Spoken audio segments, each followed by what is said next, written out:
Following the closing arguments, I will charge or instruct you more specifically on the law that directly applies to this case. At that time, you would retire to the jury room to deliberate and reach your verdict. This is not an exhaustive description of the procedure in a criminal trial, but hopefully it gives you an overview of how the trial is going to progress so that you can have an understanding of the trial as it proceeds. It is your duty to follow any instructions that the court may give you during a case. Please remember to listen carefully to all the evidence. Do not jump to conclusions before the parties present all of the evidence. And please remember that it is improper for you to discuss the case with anyone until you are excused.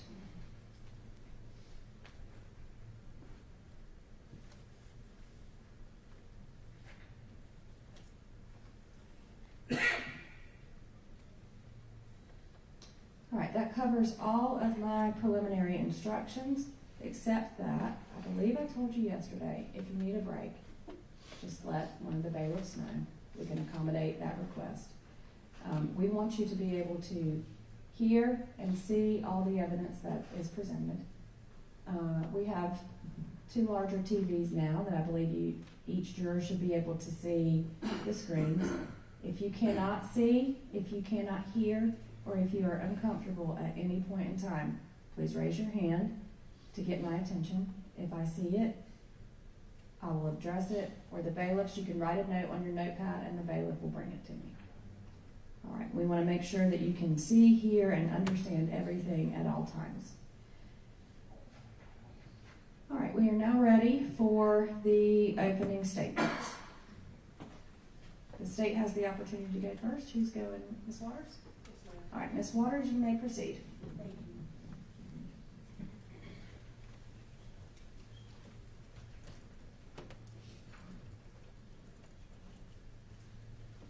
It's September 26th, 2015. Dylan, Ben, Kylie, Isabella, and Dylan's little brother Quentin are all on their way to their friend TJ's house. Now, TJ's grandparents have a nice little piece of property down Holly Springs Road off of Kent Jones, and you get there down 27th. And Ben is driving because Dylan's truck is broken down, and there's a workshop on the property, there's a lake on the property, there's a cabin there, and they're going to go do what teenagers do on the weekends. They're going to hang out. On the way, they're supposed to get food. They're supposed to go to McDonald's. But Ben gets in the wrong lane, and Dylan says, let's just go on to TJ's. So that's what they do. And the guys are drinking drinks, and the girls are listening to music. And again, they're just there to hang out. Maybe they'll have a bonfire. But the girls are like, hey, we're still hungry. And they want the boys to take them to get some food. They pile back in the car. And minus Quentin, because it's a smaller car, and Quentin got stuck in the back in the middle. So he stays with TJ. And the 4 kids leave to go get some food. Now while all this is happening, the defendant, who is a state patrol officer, is sitting under the I-20 bridge, just a little north Holly Springs Road on 27th. And he's sitting there with some officers from Raymond PD. And his battery in his radio is low. So he gives it to one of them so that they can charge it. Then a call comes in. There might be a chase from another county. State patrol officers are involved. So he leaves. Maybe he can join the chase.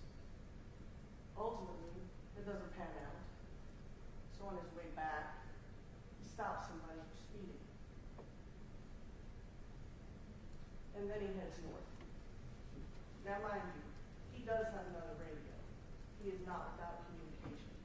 So this is not some kind of emergency. he's not going to a call, he's not running lights and sirens, but he is driving 90 miles an hour in a 55 mile per hour. 90 in a 55. And as he approaches Holly Springs Road, the kids are heading back to TJ's. And Dylan approaches the turn. It's a divided highway, right? There's a median in the middle. And he's looking ahead of him. And the roadway is dark. Now mind you, this is nighttime. It's about 11:30-ish. And as he goes to turn, he looks ahead. The roadway is dark. There's nothing to see. And as he begins to make his turn, the defendant flies over the hill at about 83 miles an hour. It's dark, the road is wet, there's obviously limited visibility.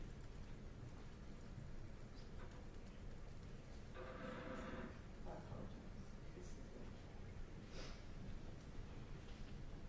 And as he drives up that hill, he passes two caution signs, one on each side of the road. Those yellow signs that you see that say, hey, there's an intersection coming up. And you should actually go 45 miles an hour. But he disregards those. And as the kids come into view, he turns to the right, the direction they're headed. And he realizes his mistake. And he starts to turn back to the left. And only then puts on his brakes. But at that point, it is way too late. And he hits them with devastating force. And as their vehicle begins to spin, Kylie is ejected onto Holly Springs Road. She suffers a lacerated liver and what they call soft tissue damage, and essentially bleeds out internally and dies in the hospital. Isabella suffers a fractured pelvis and what the doctor will refer to as a transection of her thoracic aorta, which is the largest artery in the body. She also has brain bleeding. She dies on scene before the EMTs and first responders are able to pry her from the car. And Dylan is so disoriented that he continues to press down the gas on the vehicle even though it's up a hill and there's nowhere to go, generating smoke and that fills the air. And he ends up with skull fractures and memory loss and a lacerated arm. And Ben also suffers traumatic brain injury and brain bleeding and memory loss. In the defendant's own words, he tells Corporal Alexander, "I went right, but I should have went damn left." And when Corporal Alexander asks him, "Were you running lights and sirens? Were you going to a call?" He says, "No. I wasn't going nowhere."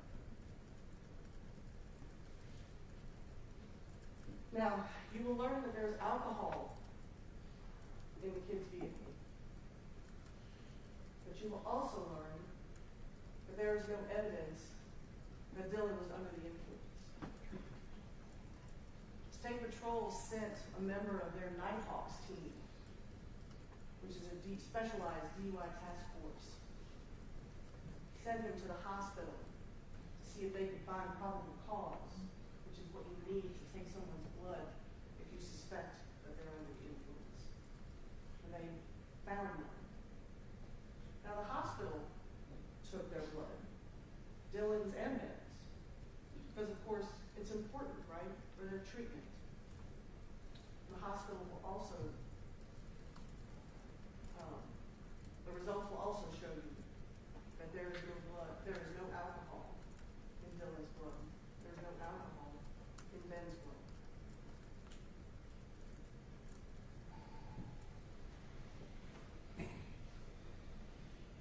You are also going to hear that from some accident reconstruction experts, probably more than one.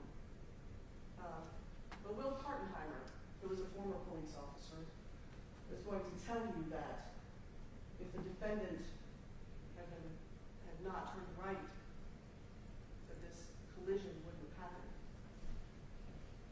That if the defendant had begun braking immediately, that this collision would not have happened. That if the defendant had been traveling the speed limit, that this collision would not have happened. And there are going to be, I anticipate, some other accident reconstruction experts, and they're all going to agree that because of the defendant's speed, he had less choices regarding evasion. That at that speed, every millisecond counts. That he was almost the length of a football field away from Dylan when Dylan began to make that turn. And that he's traveling approximately 83 miles per hour, which is approximately 121 feet per second. Dylan had no way to do that, had no way to expect that. But at the end of the day, it's the defendant's choices that lead us here, that resulted in the death of 2 young women and a serious injury to 2 young men. He was speeding, he was reckless, and he was responsible.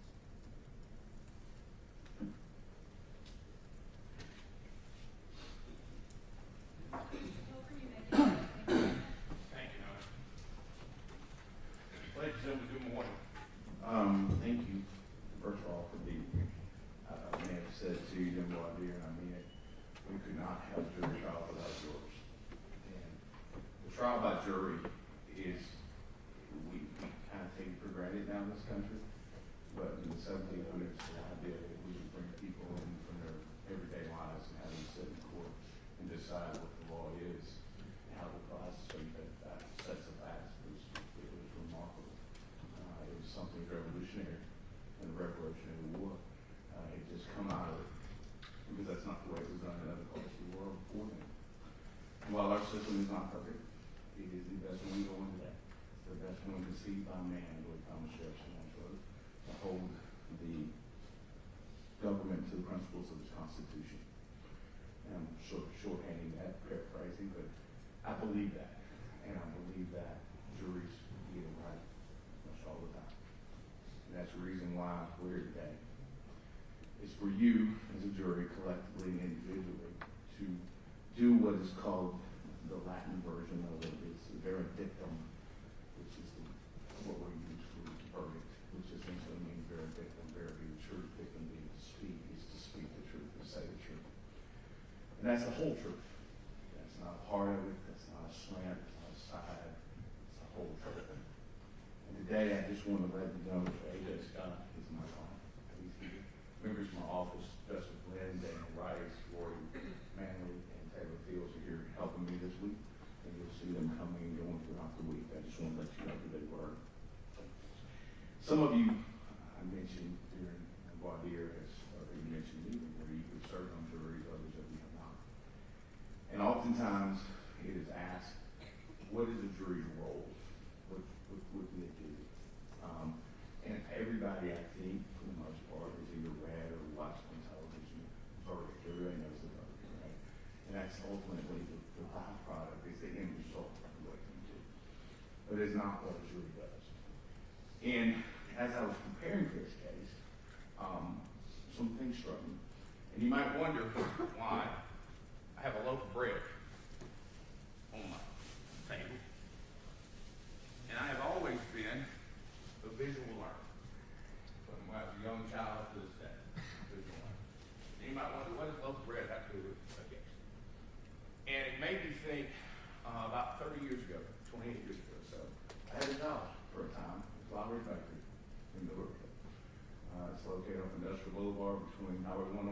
178. If you've driven by there, you probably smell it. It smells really good unless you work there, not so much. But I remember I had a job, and my job was I ran a bagger. And the bagging machine was kind of toward the end of the production where you had to control the nozzles, the air coming out, you had to make sure the bread didn't get backed up. And the scoop had a sensor, and it scoop out, the bread fall up with the bag. And there was a tying machine, and it went from me to the shipping people, right? They put it on trays on rolling carts into the truck, and trucks to the stores. Well, I remember the first day I was there, I had very little training, but I did have a couple of days. It was kind of on the job training. It was a gentleman named Bill who I think still works there, actually. And I still see him from time to time around town. And Bill was there, and he was showing me how to run the machine and what to look for and troubleshoot if something happens. And as we're sitting there the first day, and then the second day, there was a guy. Didn't know who he was, he never introduced himself. He was a man, maybe a woman on the shelf, was the man on my shelf. He would come and literally just take a loaf of bread. Sometimes he'd take a loaf of bread before it went through the slicer, sometimes after, and he had like a tray, right? Like similar to what you see with a waiter hat, right? And he'd just walk away with it. And I was curious as to who this guy was. Well, then I also found out that the particular job that I had, you were paid hourly, but you're also paid production.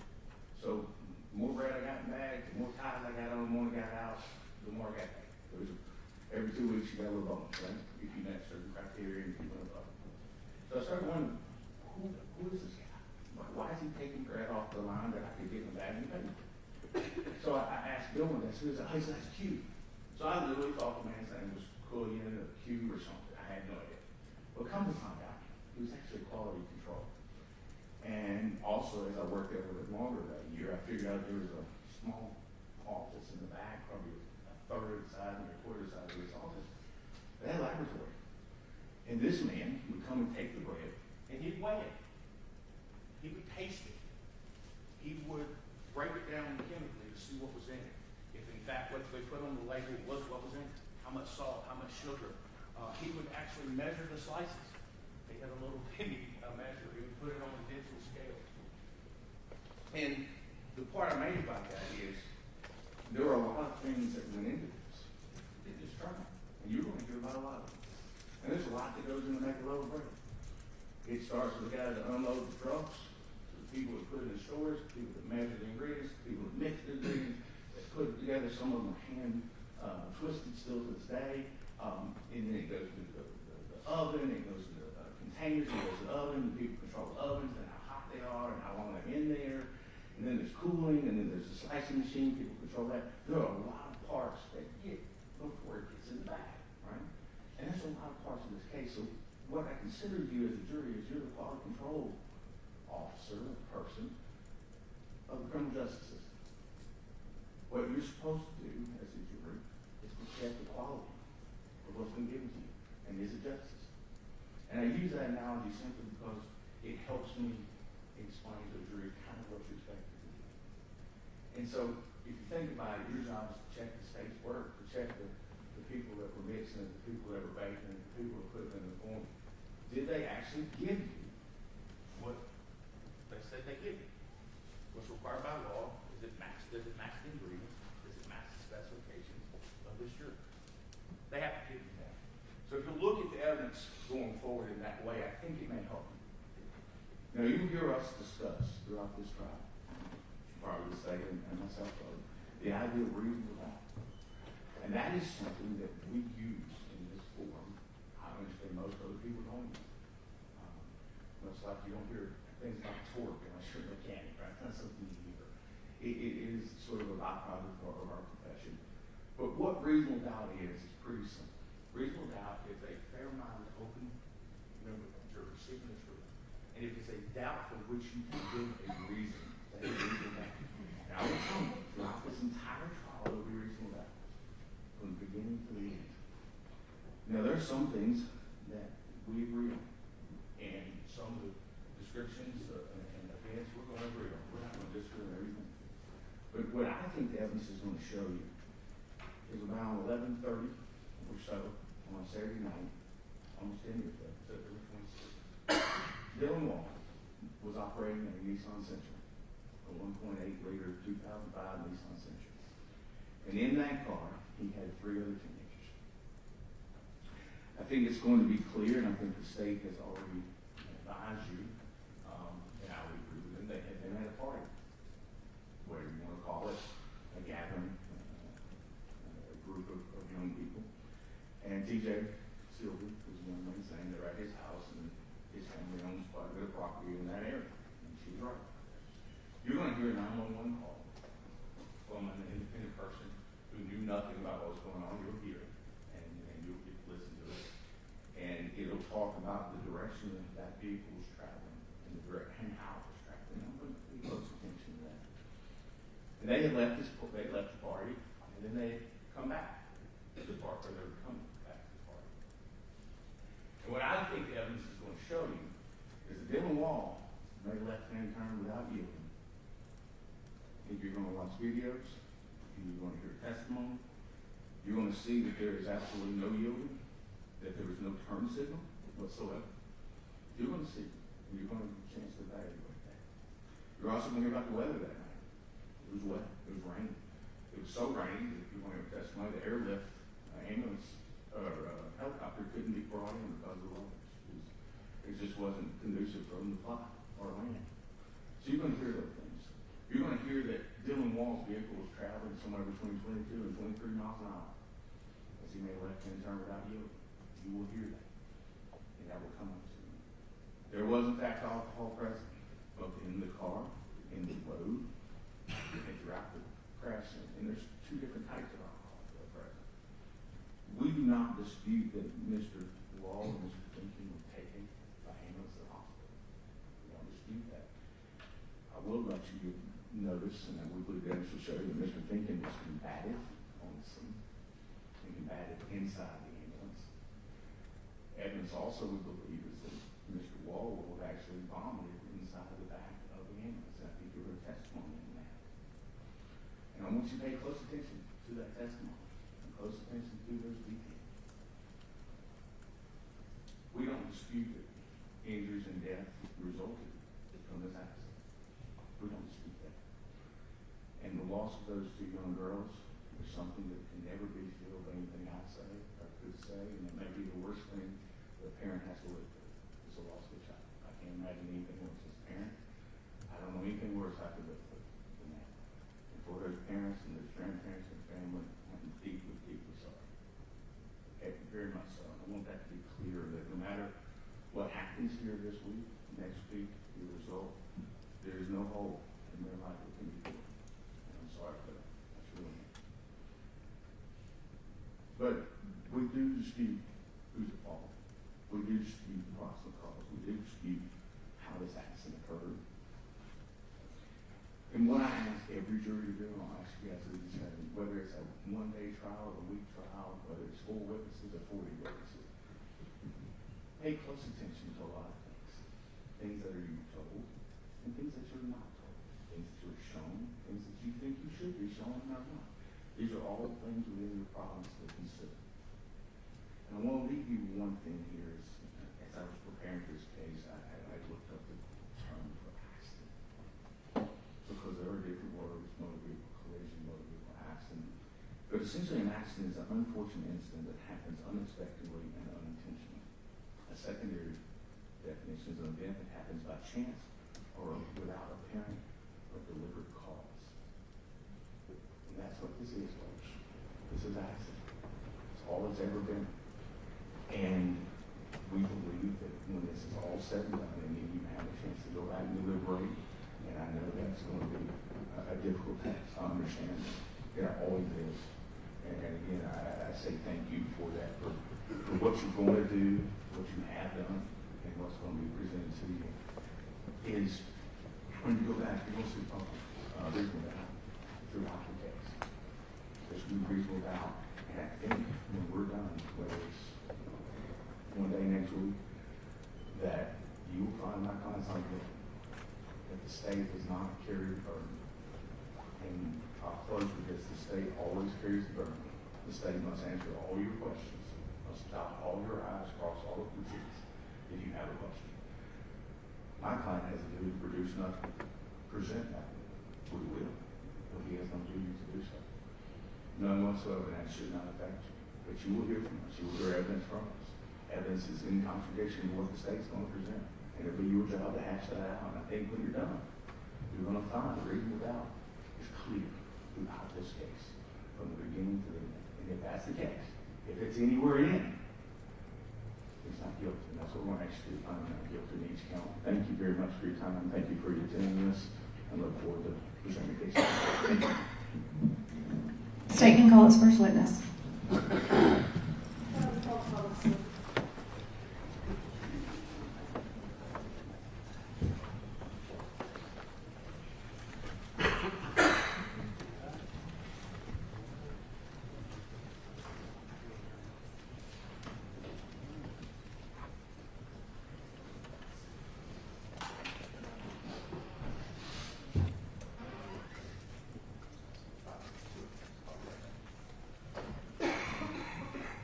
Quick restroom break.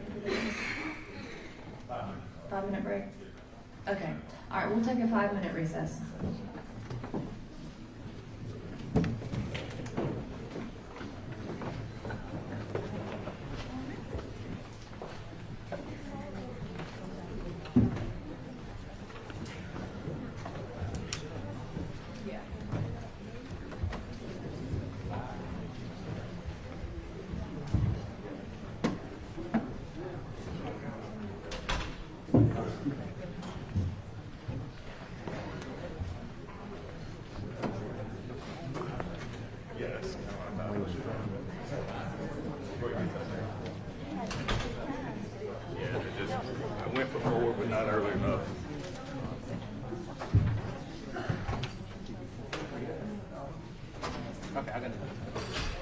Should be down the hall to the right. Thank you. Yep.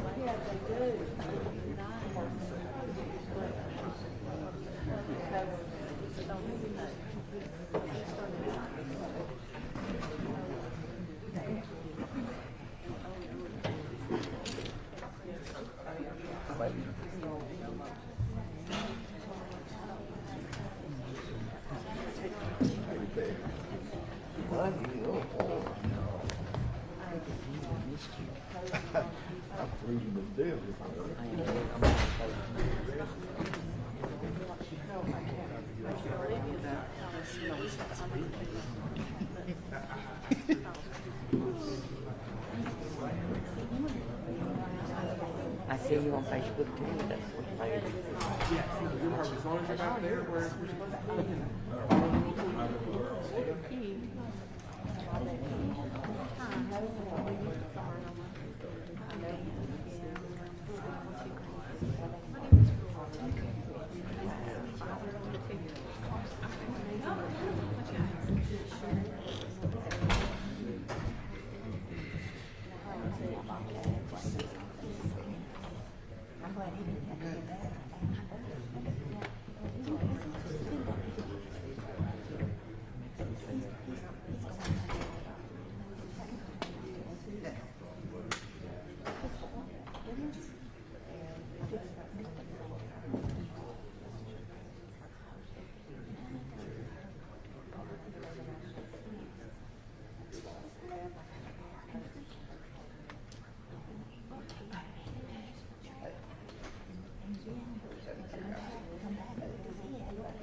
We won't be here.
first witness.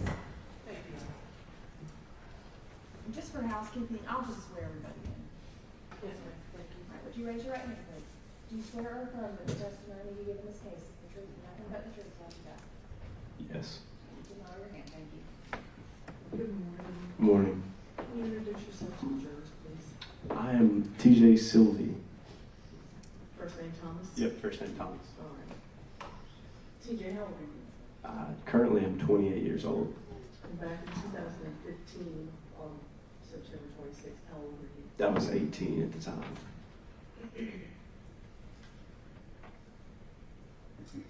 Now, were you hanging out with Dylan and Ben and Kylie and Isabella on that night? Yes. And where were you guys? We were at the workshop, my grandmother's house workshop area.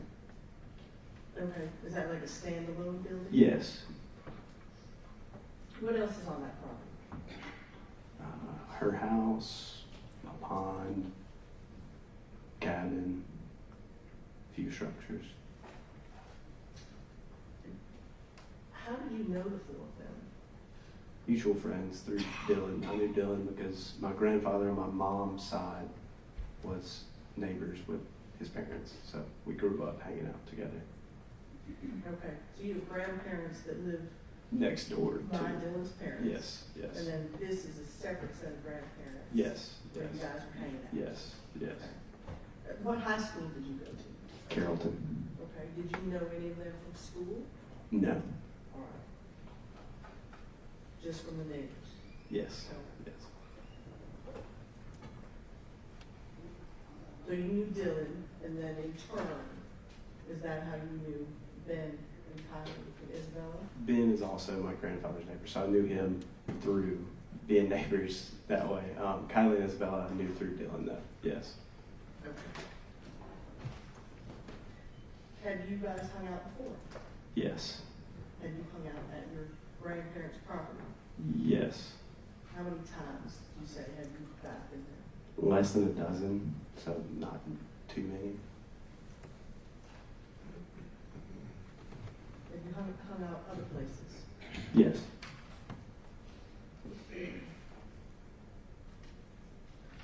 So how did this little gathering come about? I had called Dylan and said, "Do you want to hang out?" And thought it was just going to be me and Dylan hanging out, and he brought some friends with him, which I didn't have an issue with. So Brought the whole gang? yes, yes. So it was you, and Dylan, and Ben, Kylie, and Isabella, anybody else? Quentin, And who's Quentin? Dylan's little brother. So about what time do they get to your grandparents' place? To be completely honest, I don't remember. It's been 10 years ago now. It was roughly in the evening after dark. At that time, it got dark probably around 7 o'clock, so somewhere in that ballpark of time. Okay, so by the time they come, it is dark. Yes. So tell me about, so what building are you hanging out in? The shop, wood shop, yes. So describe that for me. It's just kind of a workshop, but it had like a bathroom and an office and just upstairs and a downstairs. Okay, 2 floors? 2 floors, correct, 2 floors. So what's upstairs? Office, bathroom, woodworking stuff, garage, classic cars, just stuff like that. What's downstairs? I had set up some exercise equipment, so I had a weight bench, squat racks, and stuff like that, and then that was pretty much it down there. Okay. So when they come, what do you guys do? Me and Dylan were actually pretty big into working out at the time, so we went downstairs and we're seeing who could bench the most weight on the weight bench. And the girls. Was that you and Dylan? At the time, I do believe it was Dylan. But yes, so we were downstairs just working out, just hanging out, and the girls were upstairs hanging out, listening to music, and they decided they were hungry. So Now, at this point, are all the boys downstairs, or yeah, it just was. you and Dylan? I want to correct that. It was me, Dylan, Ben, and Quentin were downstairs. Okay. And the girls are upstairs? Correct. All right. And they're listening to music, and you guys are lifting weights? Yes, ma'am. Okay. Now, at this point, is anybody drinking? No, ma'am. Now, you said that the girls are hungry, Yes. and so what happens at that point? They decided that they were going to go get McDonald's, and they left Quentin because they had 5 people in the car. It was a pretty small car. Definitely uncomfortable trying to put 3 people in the back seat of that car. So Quentin stayed with me, and they proceeded to leave to go to McDonald's. Now, how old is Quentin? Do you remember? At that time, I think it was 15, maybe. Okay.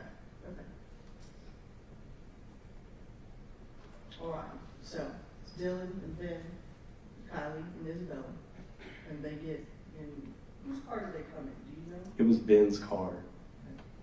And do you recall, or do you know who was driving when they left? I didn't see them get in the car, but I believe it was Dylan driving. Okay. And how long had you all been together before they then left him? Not very long. I mean, we bench pressed a couple times, and that was about it. And they said we're hungry, so 15 minutes, probably 20 minutes.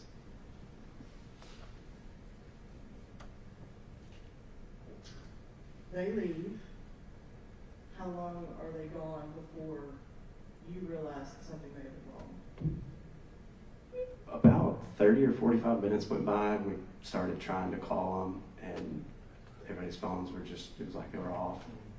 I believe they rang a few times, but then just nothing.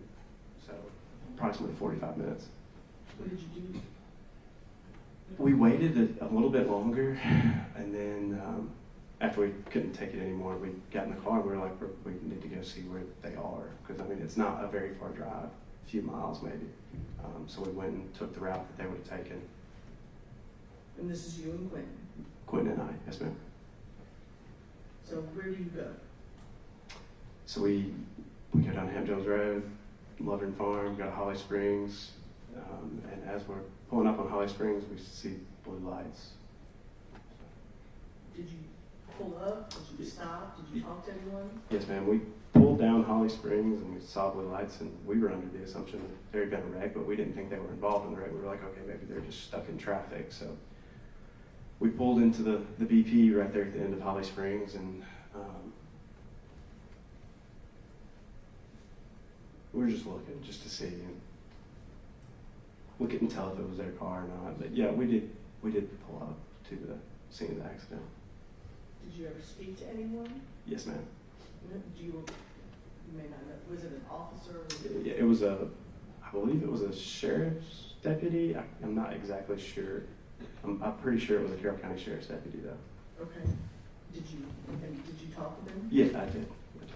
And what did you ask? I asked if he knew who was in the wreck. We didn't entirely know at that time. So yeah, I did ask. Yes, ma'am. And what did he tell you? He asked for my ID, and I was 18 at the time, but in Georgia you get Class D when you're 16, and you have a curfew on your license. I had not gotten my Class C yet, even though I was eligible to get it, because I was 18 at the time. So it was past curfew, and he said, you need to get out of here and leave. Did you? I left, yes. Did you go back to your grandparents?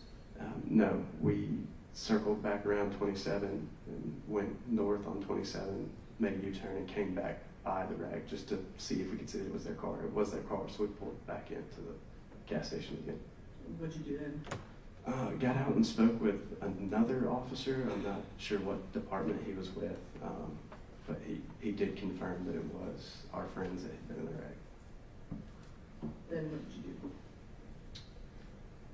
do? He informed us that, excuse me, I'm sorry.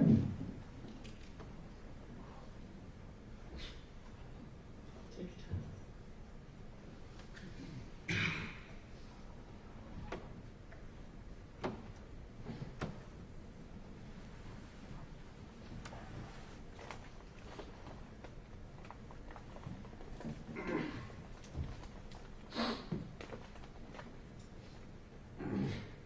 He told us that 2 people had passed away.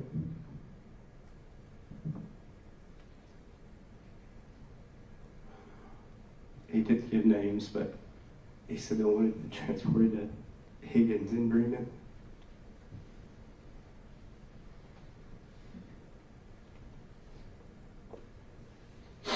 So we drove to Higgins General Hospital in Bremen and sat in the waiting room where we found out that it was Ben that was there. Did you have an opportunity to see them? No. Okay. And did you stay there, or did you go anywhere else? They were in the process of transporting Ben to Grady, so we followed the ambulance to Grady. And was Ben the only one at Grady? No, ma'am. Dylan was also at Grady.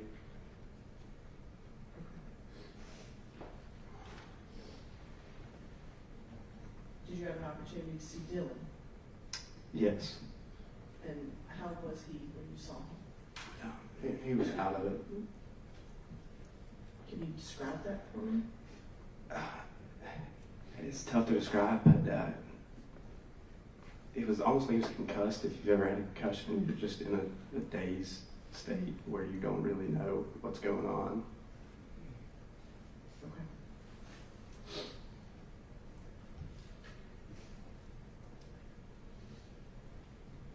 Judge, I have a question. Yes.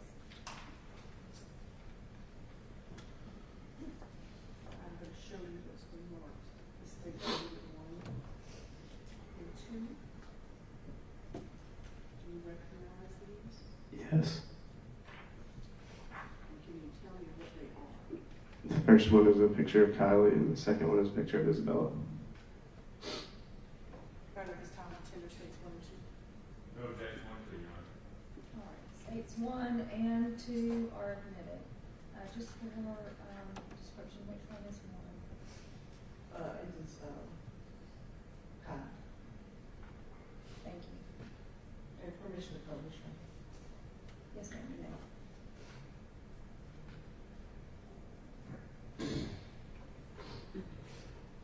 Just so the jury understands, this is a picture of Yes.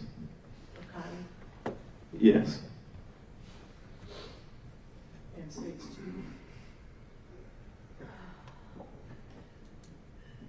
And this is Isabella. Yes. Thank you.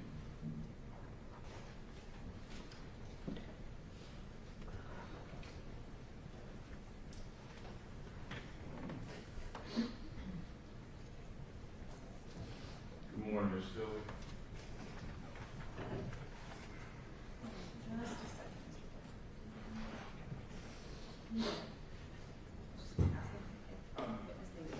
No problem. Ms. Sylvie, as you said today, you testified that you are 28 years old. What do you do for a living now? I work here in town at Barnes Van Lines Logistics Company. Okay. And you mentioned a little bit about the property that was out there on Hampton Road. Is that your family's property? Yes, sir. And it's quite a few hundred acres, is it not? It's some acreage, yes, sir. Okay. And you said it was owned by your grandfather, that would be Aubrey Sylvie, your granddad? Yes, sir. Okay. And you mentioned other grandfathers, is that on your mother's side? Yes, sir. And that was, they were neighbors, or he was neighbors with Mr. Pinkin or Dylan Wall's family? Correct. Okay. All right. Just some questions about that evening and what you recall today and the report about what happened. You mentioned that they had showed up at the shop. Did you know how old Dylan Wall was at the time? Yes, sir. He's only a few months older than I am, so And that would have been how old at the time? 18. Okay. And you said you didn't recall exactly when they arrived. If we told you this accident happened around 11:36, does that help you narrow down the time when they may have gotten there? Not really. It's been so long ago now. I mean, 10 years have passed. Okay.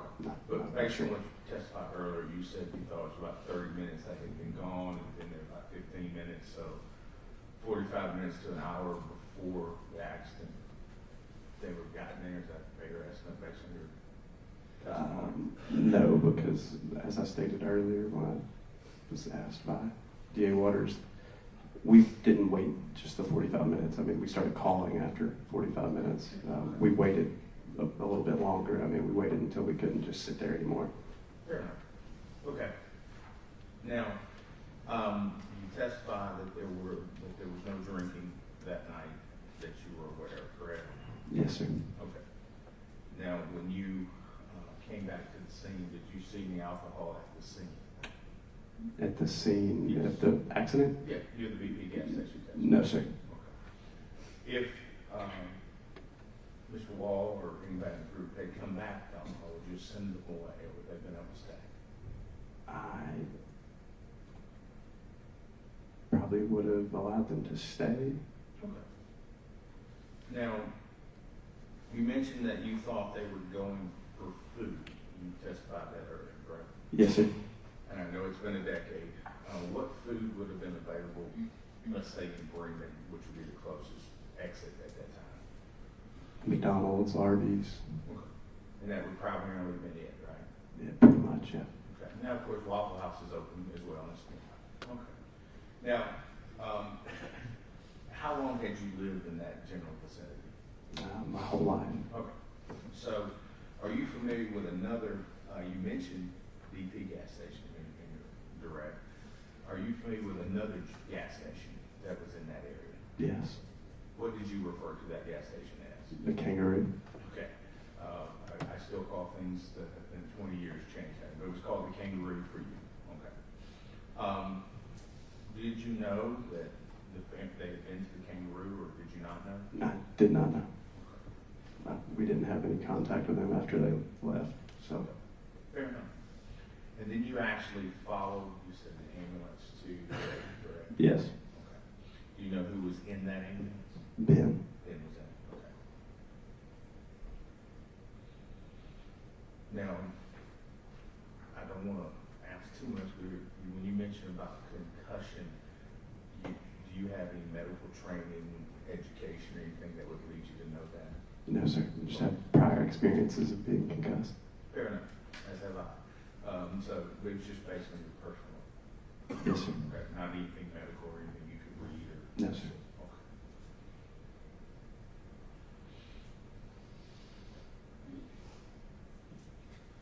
I want to ask you, at the time you said you were 18, and I think you testified earlier that you got your license when you were 16, correct? Correct. Okay. And at any point in time, and I'm sure you have you made a left-hand turn onto Holly Springs Road from US 27? Yes, sir. Hundreds of times? I wouldn't say 100. My parents always told me to avoid that intersection, actually, when I first started driving, especially. Okay. So, multiple dozens of times. Fair enough. All right. And you had made that turn previously? Previously, yes. Okay. And on that question, you mentioned you went down 27 north and came back. You make that turn? No, sir. We went further down 27 to make a U-turn. Okay, so you came back. Yes. But you may have left onto the 27 at some point in time and came back. Is that fair? Yes. Okay. How many other people were at your home that night other than the five that you mentioned and yourself? Just us. Okay. So yourself and then the five other people in the car? Correct. Were your parents home that night, or do you recall? No, sir. Okay. Were your grandparents home that night? No, sir. Okay. That's all I have. Thank you, sir. Thank you. Direct from the state? No, Your Honor. Any objection to this witness being excused? No, from the state judge. And any objection to this witness remaining in the courtroom if he so wishes? No, Your Honor. Mr. Sylvie, you may stay in the courtroom if you would like, or you are also free to go. Thank you. You may have it. State can call its next witness. Thank you, Judge. You're on station and call Mr. Chris Butler.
Christopher Butler.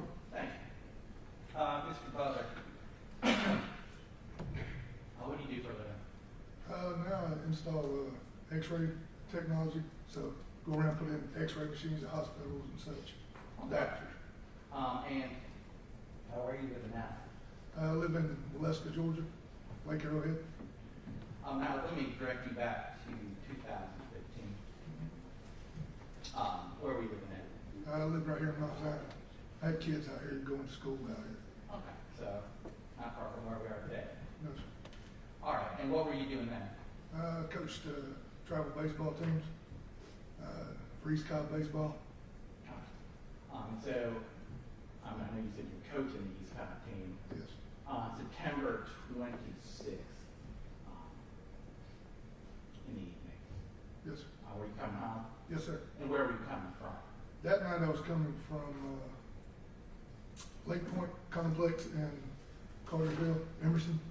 I was coming from a baseball game that I had been coaching. And just if the jury's not familiar, where is that in Georgia? It's in the Cartersville area. It's a big sports complex. And Emerson, Georgia is where it's actually at, but it's in the Cartersville area. So about half an hour before midnight, were you in Carroll County? Yes, sir. All right. And how did you, why don't you just walk me through? You come about 20? Yes, sir. Very good. What did you do after that? It's exit 11, the Freeman exit. So I get off the exit and turn left. Okay. When you get off, do you notice anything? So I travel that route daily, basically. So I go into the bridge, and there was almost every day, at any time, there was Bremen police were always sitting there, and they were that night. Okay. You recall if there was more than one? I think it was two, I believe. Very good.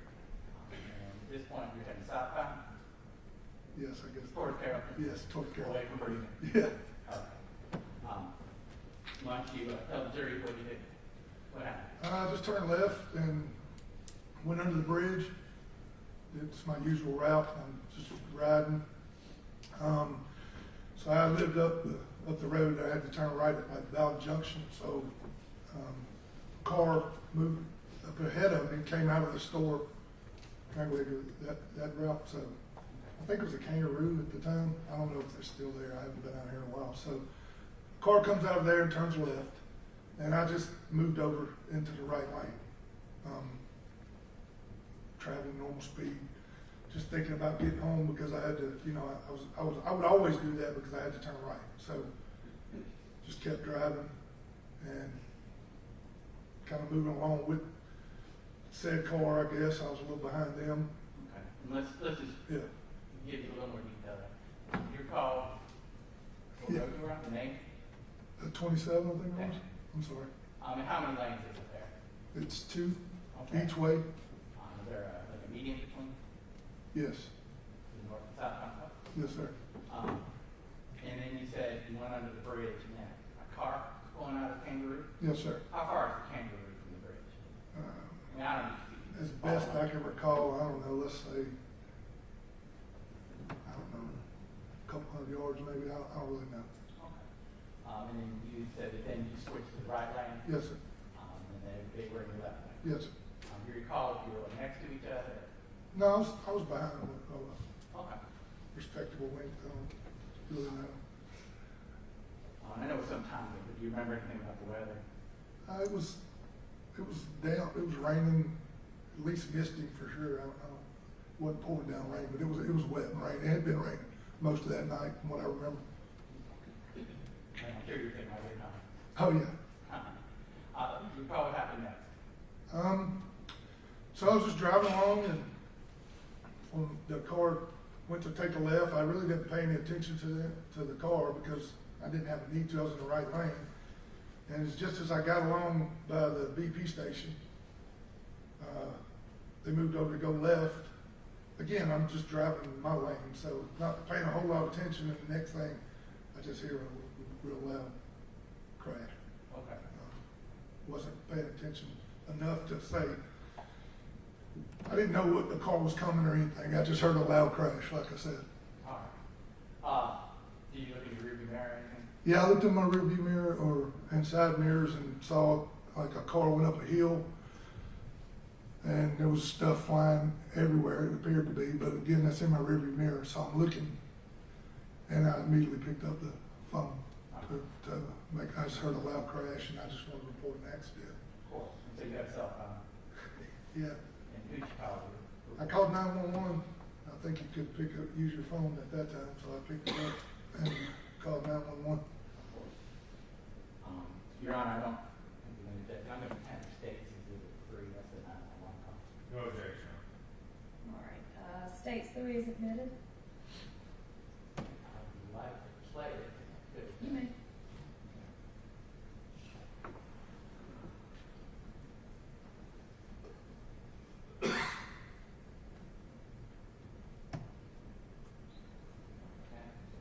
And it was a bad wreck right there. Carroll County 911, do you have an emergency? Yes, ma'am. I just get off of I-20 exit 11 right there, Bremen.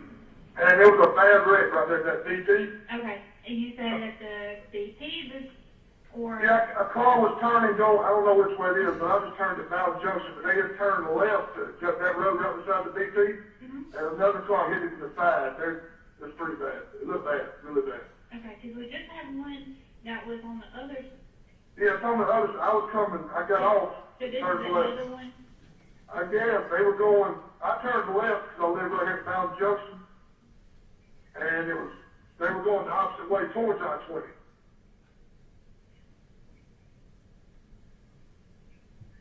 You know what I'm saying? Yeah. When I got off I-20, there was some officers. Yeah. When I got off I-20, there was officers sitting under the bridge right there. Okay. But I turned left and went up right before the BP. A car was turning like left at the BP. There's a road right beside it, and another car hit it. I was coming the other way. Okay.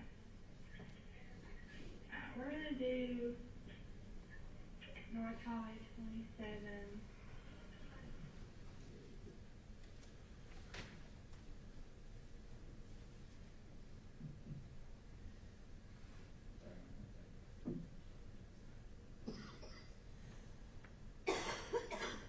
No, I mean, literally, I have no idea. I was going, like I said, I was headed the other way.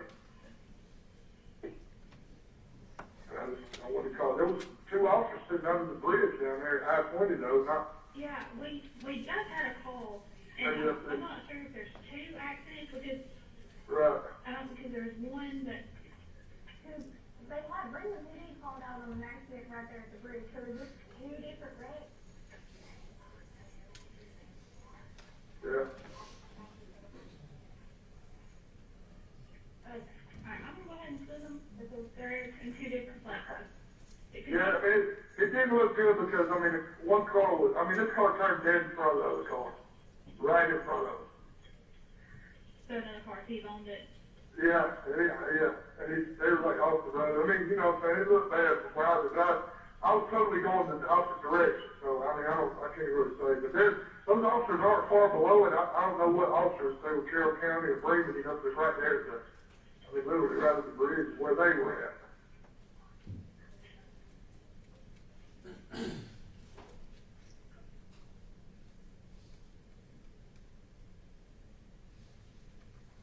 So it's possible somebody called in that was behind all that, you know what I mean?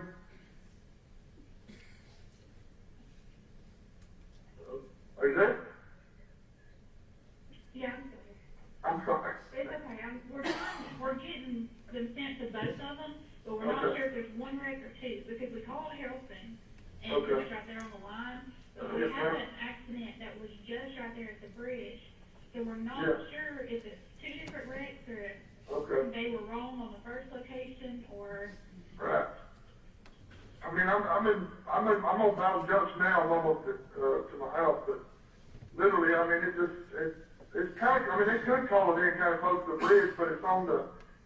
I know exactly where you're. Yeah. But it's right there. The road literally beside the BP, right? Yeah, literally, that car was turning to go down that road, and another car was coming. I guess that's 27 towards Cleveland and hit him in the side. You know what I'm saying? Yeah, I know exactly where you're talking about. Yeah, I don't know if they hit him in the back side, I'm not in the front side, you know what I mean? But it looked like the one went up off the road. Yeah, because we had two. There was one at the bridge, and this is the one at the road side of BP. Right, you're They're exactly like right. a half mile apart. Yeah, half a mile apart, literally. I didn't see anything at the bridge. But I didn't see anything at the bridge when I got off, you know. I didn't see anything. But the police officer sitting under the bridge, so I know that if there was a wreck there, they would have been at it, you know what I'm saying? Yeah. Okay. Okay. Well, we have officers on their way, okay? Oh, yes, sir. Thank you very much. You're welcome. Bye-bye. All right, bye-bye.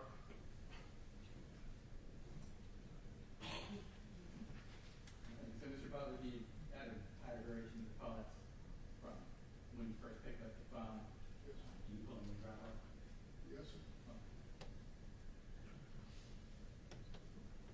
Now, sir, what'd you do after you made the call? I got home, and my wife was already in the bed. We talked for briefly, you know, I just said, look, I just saw a bad accident. And I made the phone call, this, that, and the other, and she's like, well, you know, and I just went to bed. Okay. So the next day I found out more, you know. Okay. At some point, were you visited by were you visited by someone from the state patrol? I talked to Officer Barrow. Okay. Mr. Barrow. Do you recall when that was? Was it the next day? A day later? A couple days maybe. Okay. Yes. What did you talk about? Just the accident I had seen, and by then I had heard, you know, more about the accident. By then, I had no idea what had taken place till the next morning, All right. the following morning. Was there anything that you learned that surprised you from your initial impression? That obviously two people had passed away, and that there was a trooper involved. Okay. So when you made the 911 call, were you aware that a state patrol vehicle was involved in the collision? No, sir. Okay. Do you recall patrol vehicle in the opposite lane? No, sir. Okay. So it didn't register, is what I'm saying? No, sir.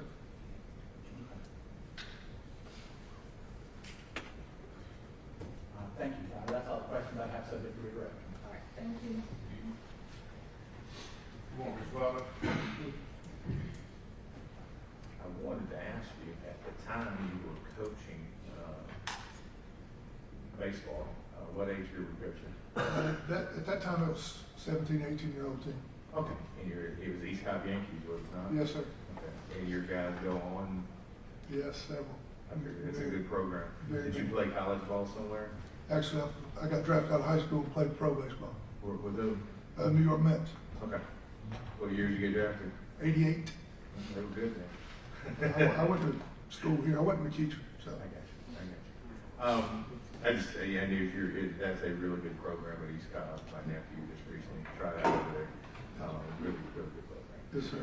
And this was in the fall, so y'all were playing a fall league, I assume? Yes, sir. Okay. And you're playing up in Emerson, and they have artificial turf, so you play in the rain, right? Yes, sir. Okay. So you were coming home, and you said you lived off Bowden Junction. And just for folks who may not know, Bowden Junction Road or Mount Junction Road, Mount Zion Road is how far from this accident? 2 miles? I'm thinking 2 miles tops, yes, sir. All right. And when you first noticed the car, you testified earlier that it was coming out of what you call the kangaroo. I think that's what the name of that was, the Kangaroo Station. I understand. We all have names for things, and whether it changes names or not, we still call it that. And that car came out, and just so the jury is aware, it came out from your left or right, which side did it come out from? So it would have been from my left. I was going that way, so it came across. All right. And when he came, I say he, we know it's a he now, but when the car came over, you said you got to the right-hand lane, or were you already in the right-hand lane? I moved over into the right-hand lane. Okay. All right. And just so the jury would be aware, at that time, there was no where the kangaroo was or where the BP was. Was there any traffic lights or turn signals or green areas that you remember? No, sir. Okay, fair enough. And then I hear your 911 call, and thank you for being concerned enough to make a call. I mean, a lot of people don't, so thank you for doing that. And you just drove on home, and pretty much we heard the end of the call. You were almost home by that point in time. Yes, sir. So that's how close you live. Yeah, I lived close, and it, from that, like you said, I think there's no lights, there's no real turnaround right there, so honestly, the call, I'm kind of looking for some guidance maybe or something, you know, but it just kept going on, like delayed, and it was just, I don't know what all was going on. And by the time it was done, yeah, I was basically to the house. And then you mentioned Sergeant Barrow, Jack Barrow. Yes. He was your neighbor at the time. Did you know him? I knew of him. His wife was the principal at Mount Zion High School at the time, which is where my kids were going. And you said he came, did he call you, he come see you? What do you remember? I honestly don't remember how that took place, honestly. Okay. I'm just saying. Fair enough. And what you told him was equivalent to what you had sounded like Yes, when call yes, had today? yes, nothing. Okay. And you didn't know that at that time, that's all I can really ask you. At that time, you didn't know the make or model of the vehicles, you just said cars because you knew it was cars? Yes, sir. It could have been trucks, vans, you just knew it was automobiles? Yes, sir. That's all I know. Thank you. That's all I have. Thank you, brother. Thank you. Any redirect?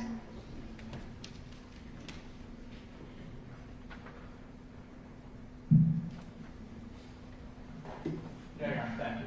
All right, thank you. Any objection to this witness being excused? Not going to say. And any objection to this witness remaining in the courtroom if he wishes? All right, thank you, Mr. Butler. Thank you. You can stay if you like. Thank you. Have a good day. The state can call its next witness.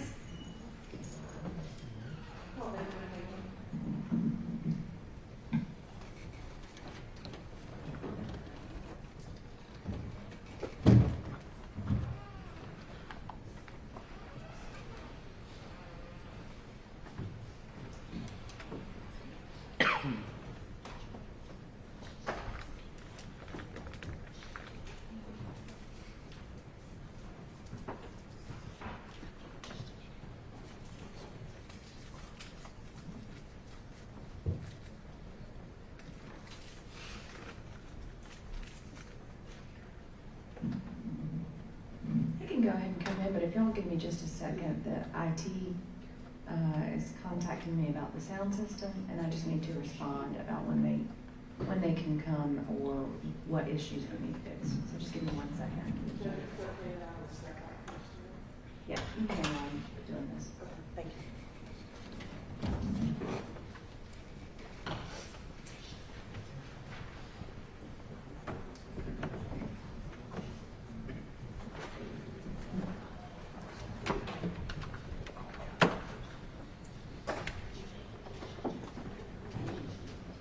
Miss Macklin.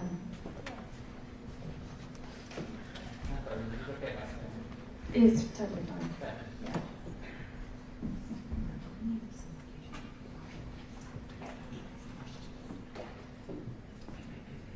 They should be in the cabinet or in the box. There's a big box.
Just for the attorneys, a status on the sound system and IT. The third-party contractor can be here today, but I just got a warning, if they start messing with it without being able to test it, that it is most likely going to create unforeseen problems during the trial that they would otherwise not be able to fix. So I'm gonna keep going with my microphone, and I've told them not to come. Well, I haven't. Miss Mecklin has, because my phone is dead. I can't respond.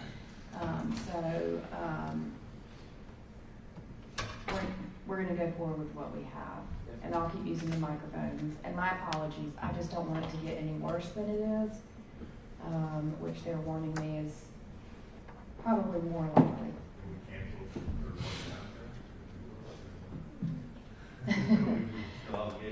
Well, they're willing to fix it, just they can't vet it with us in here. So I'd rather just go forward with the microphones that we have, and make sure everybody can hear. So again, for the jury, if you can't hear anything at any time, raise your hand, and I'm doing my best to make sure we have the equipment, using this microphone and all of that, for y'all.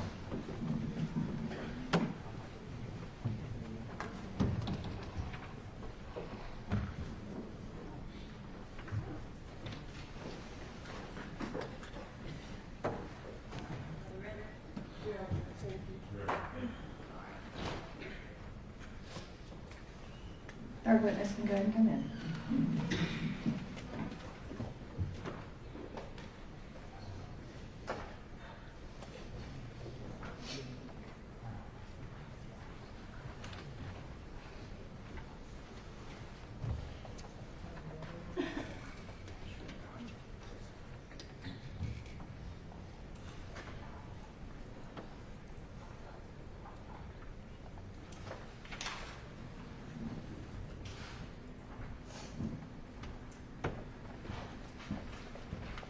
Mr. Pinkin, please raise your right hand. Do you swear or affirm the testimony you give in this case is the truth and nothing but the truth, so help you God? All right, thank you, sir. You may lower your hand. And have a seat. There are some waters out there. Help yourself to the water if you need it. They sprinkle really well, so I get it in my cup. All right, thank you. You may go ahead. Ben, can you introduce yourself to the jurors, please? My name is Benjamin Pinkin. My name is Benjamin Pinkin. There you go. Towards you and adjust it how you need to so you're comfortable and yes, And Ben, how old are you now? 27, just turned. And how old were you back when this collision occurred? 17. How is it that you knew Dylan? We grew up together. We're neighbors since before I was born. So, you know, I've been going over there, hanging out with Dylan and his family since I was in diapers. So. So I assume that you also knew Quentin? Yes, ma'am. And how did you know Kylie and Isabella? I knew them through Dylan. They had went to the same high school at some point. And what high school did you go to? Douglas County. Okay, and where did Dylan go? He went to Douglas County and South Park. And then Kylie and Isabella went where? South Park. And how long had you known them? That was a poorly worded question. How long had you known Kylie and Isabella? A little over a year and a half, maybe. Okay. Had you hung out before together, all of you? Before the date of the accident? Yes, ma'am. Yes, ma'am. How many times? Too many to count. Okay. Too many to remember. Okay. Exact number. Now, were either of you dating either of them? No, ma'am. I was dating someone, but it wasn't either one of the girls. Okay. And who was that? Bethany. And how long had you been seeing her? We had been dating for about a year and a half. Okay.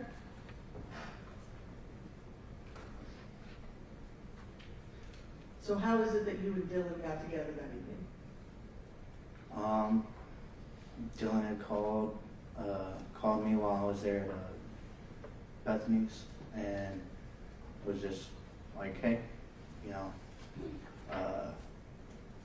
he had said that he had talked to the two girls and that they had planned on going out to TJ's that afternoon and asked for me to drive him in my car since Dylan's truck was messed up at the time. Okay, so you were the chauffeur? Yes, ma'am. All right. Now, would that have been something that you would have brought Bethany to? No, ma'am. And why not? Her something about her mom just didn't want her to. Okay.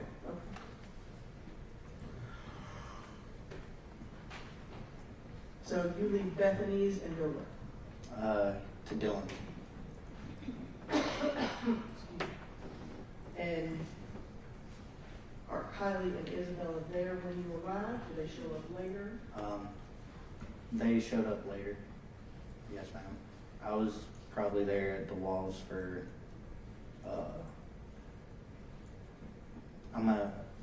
about 30 minutes to an hour, I guess. It's kind of hard to remember a little bit on the exact time, but I knew it was a good bit of time that I was there at Dylan's before the girls showed up. And once they get there, what do you guys do? Me, Dylan, the two girls, and Dylan's younger brother Clinton all pile into my little Nissan Sentra and head out towards TJ's. At that point, you are driving? Yes, ma'am. All right. Now, how long had you had your license at that time? I got my license August 2nd of that year, so a little over a month. So beginning of August to the end of September? Mm-hmm. Yeah.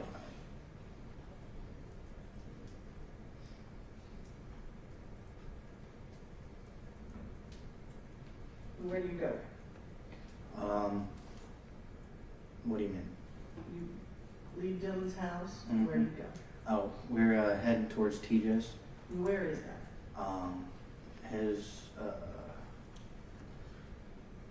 It's off of 27. I mean, we were pretty much heading there when the accident occurred.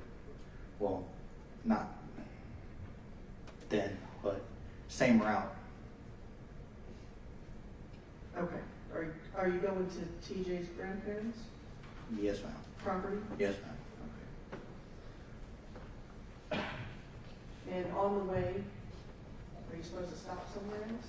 Yes, ma'am. About halfway between, we got on I-20 at the Post Road there in Douglasville. About halfway from Post Road to the Bremen ramp, one of the girls, I forgot which one, had asked for me to stop at McDonald's because they were hungry. There's a McDonald's off to the right whenever you go getting off the interstate there at Bremen. And instead of getting the right lane to go to McDonald's, I was in the left lane because in my mind I was just like, you know, my goal was to get to TJ's. Right. So I was just like, that was all that was in my head, and I had forgotten that the girls had asked to, you know, stop at McDonald's. So I had, you know, while we were sitting there at the intersection, I had looked over at Dylan and I was just like, well, I could just, you know, get over in that right lane and just go up there to the McDonald's. And then that was when we all just kind of agreed to go to TJ's. And if the girl, you know, because TJ most of the time had snacks and stuff there at the shop. And I was just like, well, you know, we can kind of ransack through, see what TJ has to eat. If you're still hungry after, or if there's nothing to eat, then we can always just come back out to McDonald's and get y'all some food. So you went ahead and went directly to TJ's? Yes, ma'am. And what was the plan for the evening, or did you pack one? The plan for the evening was to just kind of hang out, chill. Dylan and TJ were in a workout regimen at that time, so they were working out real hard and stuff like that. And so pretty much by the time we pulled up to TJ's, Dylan was already downstairs. By the next thing I know, he's down there bench pressing with TJ. So. And what are you doing? Me and Quentin were upstairs in the top of the shop, just listening to music, hanging out with the girls. There was cupcakes from a senior party that TJ was a part of that he had extra of. So we all kind of pretty much had a cupcake sitting there eating, and then of course, you know, the girls, they pretty much looked at me because I was the one that drove there, and they were just like, these cupcakes, they're not enough. They're like, we need some solid food, so you think you can take us out of McDonald's? So I went to go downstairs where TJ and Dylan were working out, and told them that, you know, the girls were still hungry. They wanted some actual substance, some real food, and that they wanted to go out to McDonald's. So we all pretty much just piled up into the car besides Quentin and headed out. Now, at this point, who is driving? Dylan. Why is that? Because of, one, me not having my license for that long, and Dylan kind of had, he was kind of sketchy and scared of my driving on the way out there. So it was just like that, and I was 17, so I still had a curfew on my license and stuff. So, and it was getting close enough to pass my curfew time, so I just gave the keys to Dylan anyway. So to be clear, it's dark. Yes, ma'am. Okay. Yes, ma'am. Yes. What's the weather like? Overcast, kind of almost like it's raining, like it was like wanting to rain, but it hadn't yet. So you said you left Quentin, and the rest of you, the four of you, got moved. Yes, ma'am. Where did you go? I don't remember. We were supposed to have gone to McDonald's, but I don't remember ever going there. What is the last thing you do remember? Pulling out of the Kangaroo. Okay, so you were at the Kangaroo. Yes, ma'am. The gas station. All right, do you remember what happened there? No, ma'am. Okay.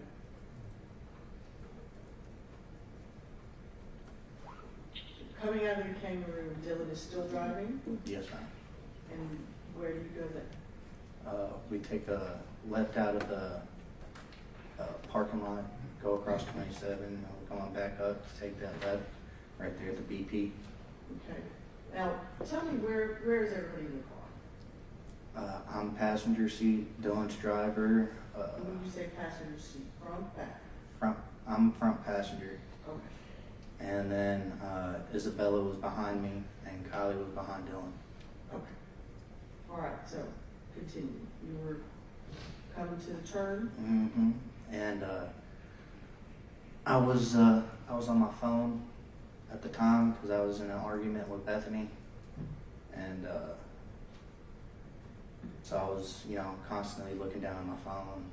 So you remember what you argued about? Yeah. Yes, ma'am. If it's super private, you don't have to say it, but It's okay. No, she was just arguing that I wasn't spending a lot of time with her, and stuff like that. And then I was just like, well, I promise, you know, I haven't done, you know, I haven't left you to, you know, go pick up Dylan and stuff like that too many times. I was like, you know, I promise, it's gonna be like one of the last times. And then when I said I love you, she said I know. She didn't say I love you back, so that kind of started the argument, or not argument. That just kind of hit me home a little bit. So I was just sitting there staring at my phone. But that was whenever Dylan was pulling up to take that turn, and yeah, I was looking down at my phone. Dylan was just like, "You see headlights?" I'm like, I look up. Nope, I don't see any headlights. Dylan makes that turn. Sitting there, still looking at my phone. Put my phone down. Look to the right, see headlights. Next thing I know, I wake up at Grady. So you don't remember anything between the impact and being in the hospital? Do not remember anything. Not after the impact. Next thing I know is I just woke up at Grady. Had anybody been drinking at TJ before you guys left again to go to McDonald's? I don't recall. I don't remember. Okay.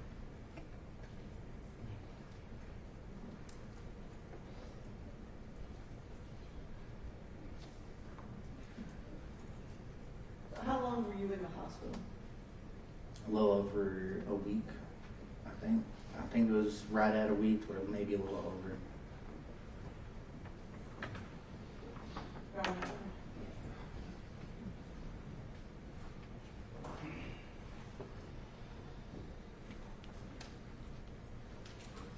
I'm going to show you what's been marked as states 4, Mm-hmm.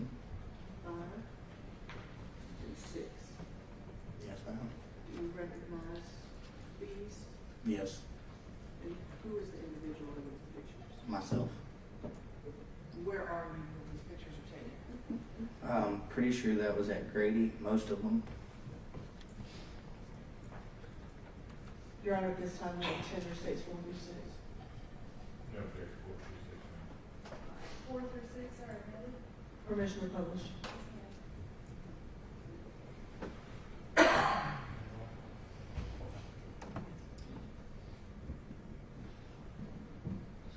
And so, tell me what this is a photograph of.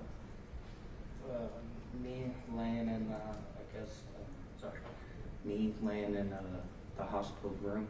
I guess ICU. I don't know what part I was at when that picture was taken. You spent some time in the ICU. Yes, ma'am. In 5.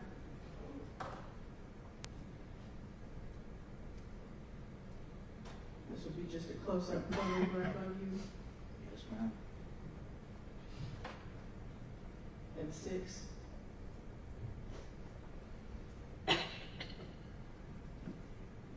would be a picture of you face on. Yes, ma'am. Okay. So,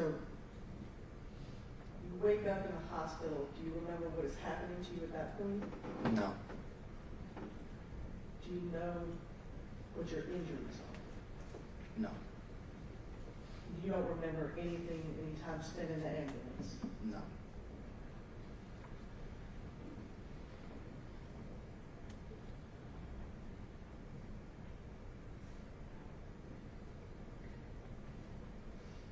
Now, once you left the hospital, did you have any further medical treatment?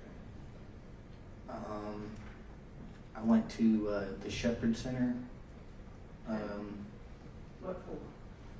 Just to be rehabilitated back into school, because with me having a TBI and stuff like that, the school's What is a TBI? traumatic brain injury. The school wanted me to go through, I forgot what course it was, but I had to do something for school where they just made sure I could still read and write and still have memory and stuff like that. And then the other one was more for the driving, making sure I still had cognitive and motor function and, fast reaction times to, be able to drive and stuff like that. But besides Shepherd Center, I haven't had any other medical stuff. How long was your therapy? 3 months, I think, there at Shepherd Center. But my parents would know more about that than I would. Okay. And has some of your memory come back as time has passed? Not really. I mean, it's pretty much been the same throughout. So there's still big spaces that you just don't remember? Yes, ma'am.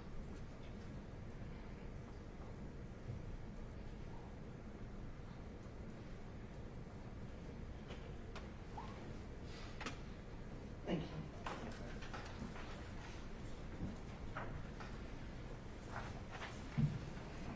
Good morning, Mr. Finger. Morning. Ask a few questions of you this morning. Now, you said you're 27 years old, correct? Yes, sir. What do you do for a living now? I am a welder for a company called Division 5. And how long have you been a welder? I've been welding since high school. Okay. I'm gonna take you back, and as best you can, I want you to help me and make sure we get this story correct. You and Mr. Wall were next door neighbors or very close neighbors? Yes, sir. Were y'all next door or same neighborhood? Well, it technically there's us, TJ's granddad, and then Dylan. Okay. TJ's granddad lives between me and Dylan. And just to orient the jury, where is that? Where's the location at? What road's that? Oh, North Flat Rock Road, Douglasville, Georgia. And is it fair to say that it's north of Highway 78, north of Bankhead, going into Douglas County? I have no idea I have no idea. Okay. If you're going to Douglas County on 78, it's on the left-hand side of the railroad tracks. Yes, sir. It's over the railroad tracks. It's on the Paulding County side of 78. Yes, sir. Yes. Okay. All right.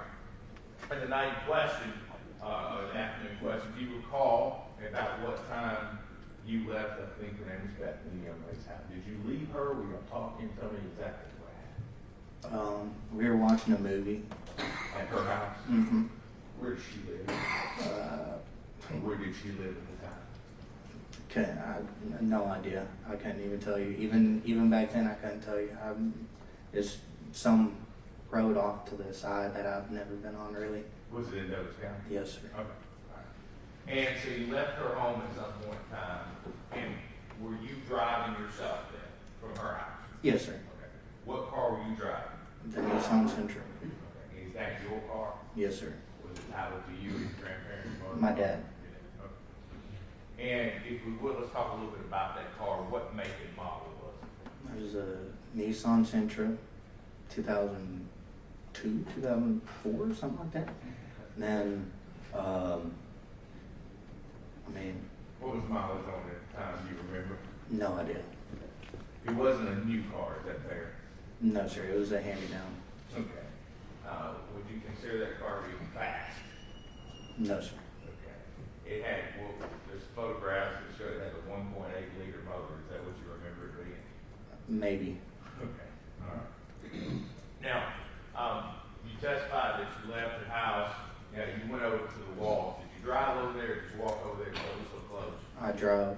Okay. All right. 2 driveways down. I wasn't coming from my house. I was coming from Bethany's. Fair enough. But 2 driveways down from your house. Yes, sir. Okay. All right. So you start out, you say you're there a while. Do you recall what time you left the Walmart? No idea. Okay. Fair enough. Now, at some point in time, the 2 young ladies get in your car. How did they get in your car? They drove to Dylan's house from wherever they were coming from. Okay. So they met you at Dylan's house? Yes. All right. And did you call them? Did Dylan call them? Do you know who? Dylan texted them. Okay. And they showed up? Mm-hmm. Okay. Is that a yes? Yes. I'm sorry. I don't mean this is the court has taken.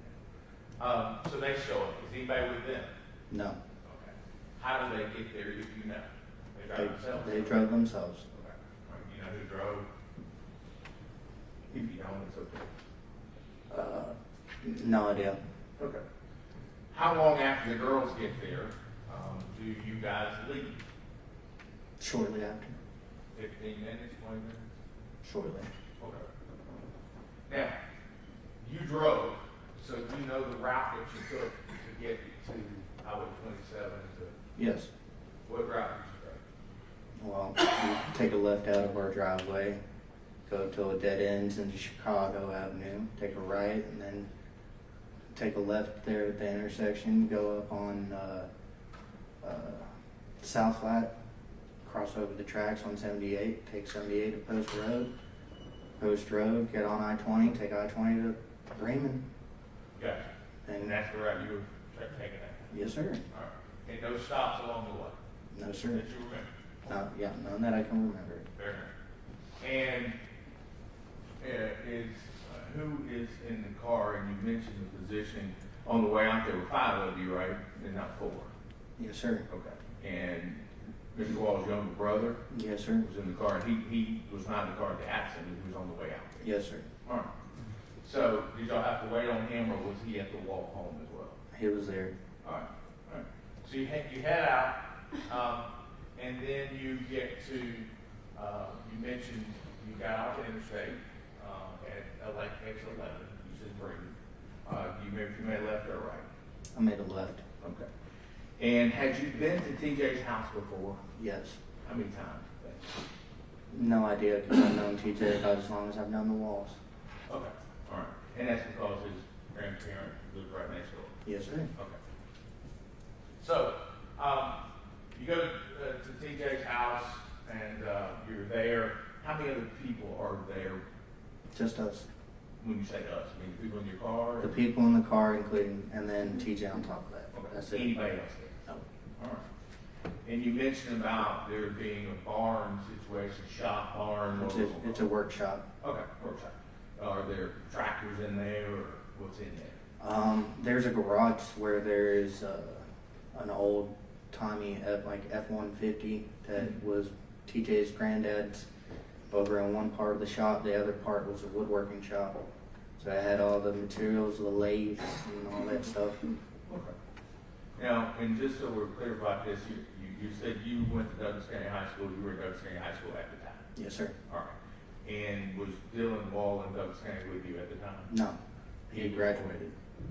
He graduated. Did he graduate Douglas County or South Paulding? Douglas.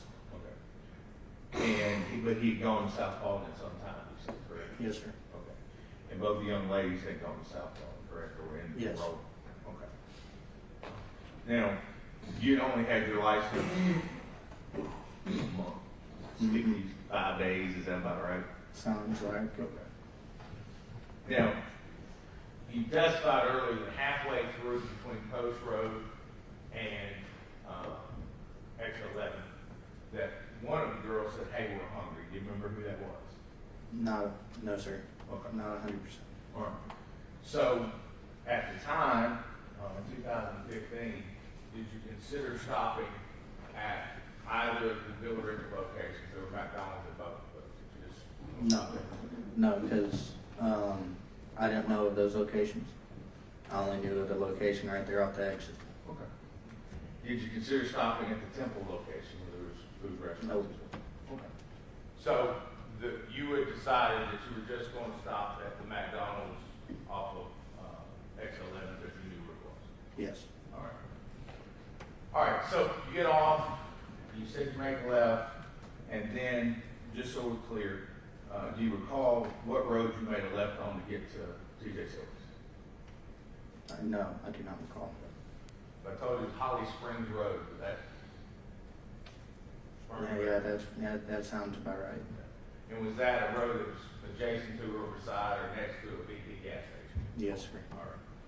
So is that direction that you traveled to get to TJ's originally? Yes. All right. So now, you get to TJ's. I'm assuming you guys get out of the car and go inside at some point in time. Yes, sir. All right. How long were you there before you left? 15, 20 minutes. All right. And you left, and you testified earlier that you left because one of the girls, or both the girls, Both. wanted real food. Yes. Is that fair? Okay. Not cakes or crackers or whatever you were saying. Yes, sir. Okay. Or cupcakes, I guess. It's cupcakes. All right. And then, at some point in time, you go to a Kangaroo gas station.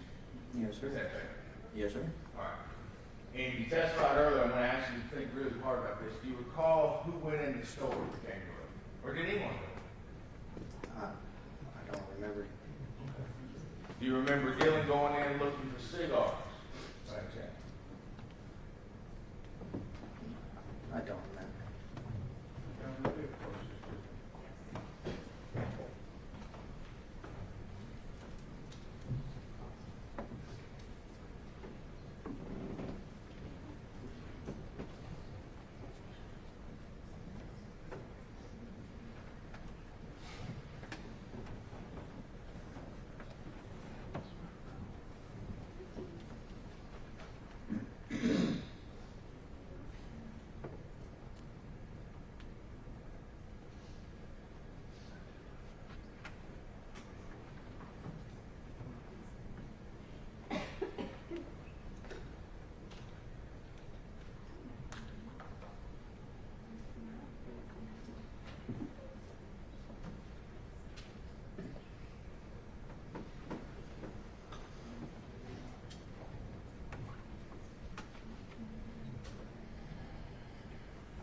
All right, if the bailiff could please take the jury.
Mr. Copeland, you can go ahead.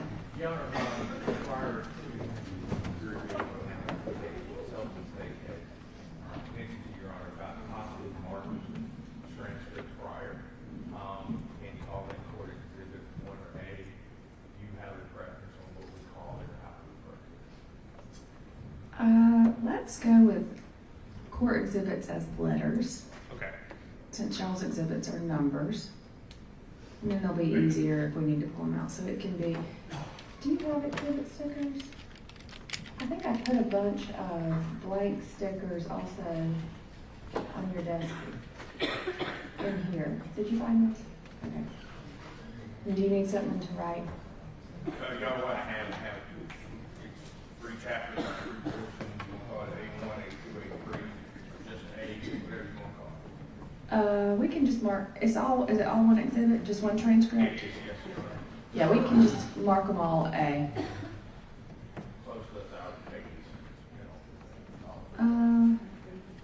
All right, let's do A. Put them in, obviously volume order, but Court A, volume 1, Court A, volume 2, Court A, volume 3. Yes, ma'am. I'll do that. I apologize in advance.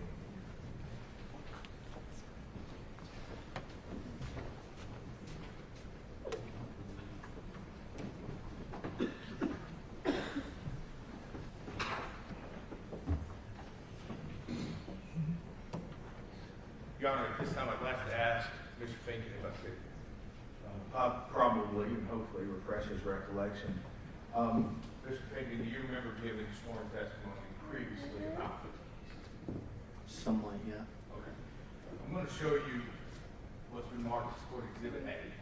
Go to page 102. Okay.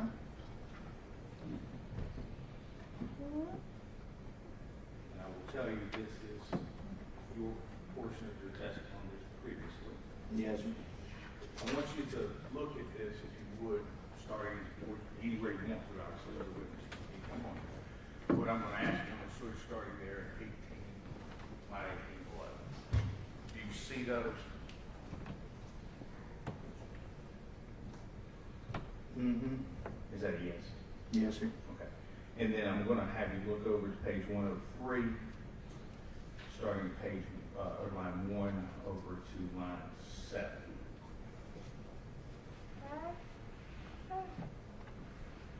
Do you remember that?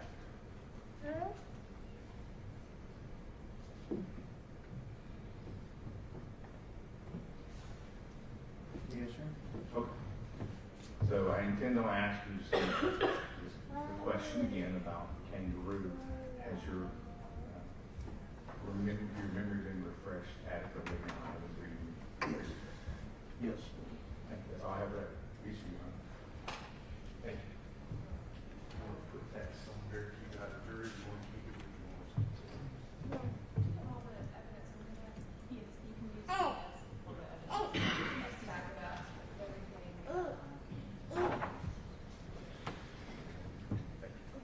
That's all I have for the jury. Nothing else. Ready for the jury? Yes, Your Honor. Okay. Yes, sir. Thank you. You guys ready for the jury?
be seated, and Mr. Pilgrim, you can proceed. Thank you. Mr. Pinkin, before we left, I asked you a question concerning what had happened at what we're calling the kangaroo store. I'm going to ask you again, do you recall if anyone got out at the kangaroo store? Yes. Yes, sir. Who got out? Dylan? Okay. And when you say Dylan, you mean Dylan Walker? Yes, sir. And do you recall, if you remember what he bought or didn't buy or came back to the car with, what do you remember? From what I remember, he went in to buy some Black & Mild wood tip vanillas for the afternoon. Okay. And Black & Mild wood tips, those are fairly specific. Is that something you had seen him smoke before? Yes, sir. Okay. Now,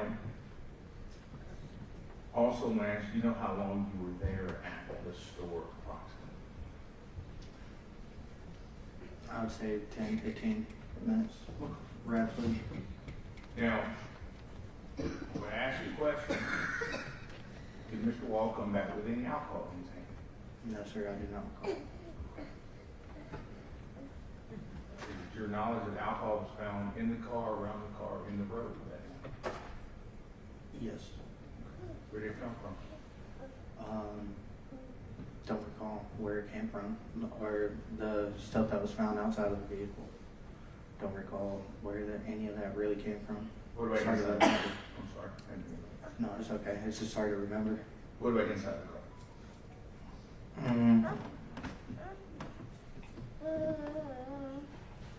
I don't really remember. And just so we're clear, your testimony would be that you were not drinking that night at all? From what I can remember, I hadn't had anything to drink. Do you remember anyone else in the car having anything to drink? No, I don't remember.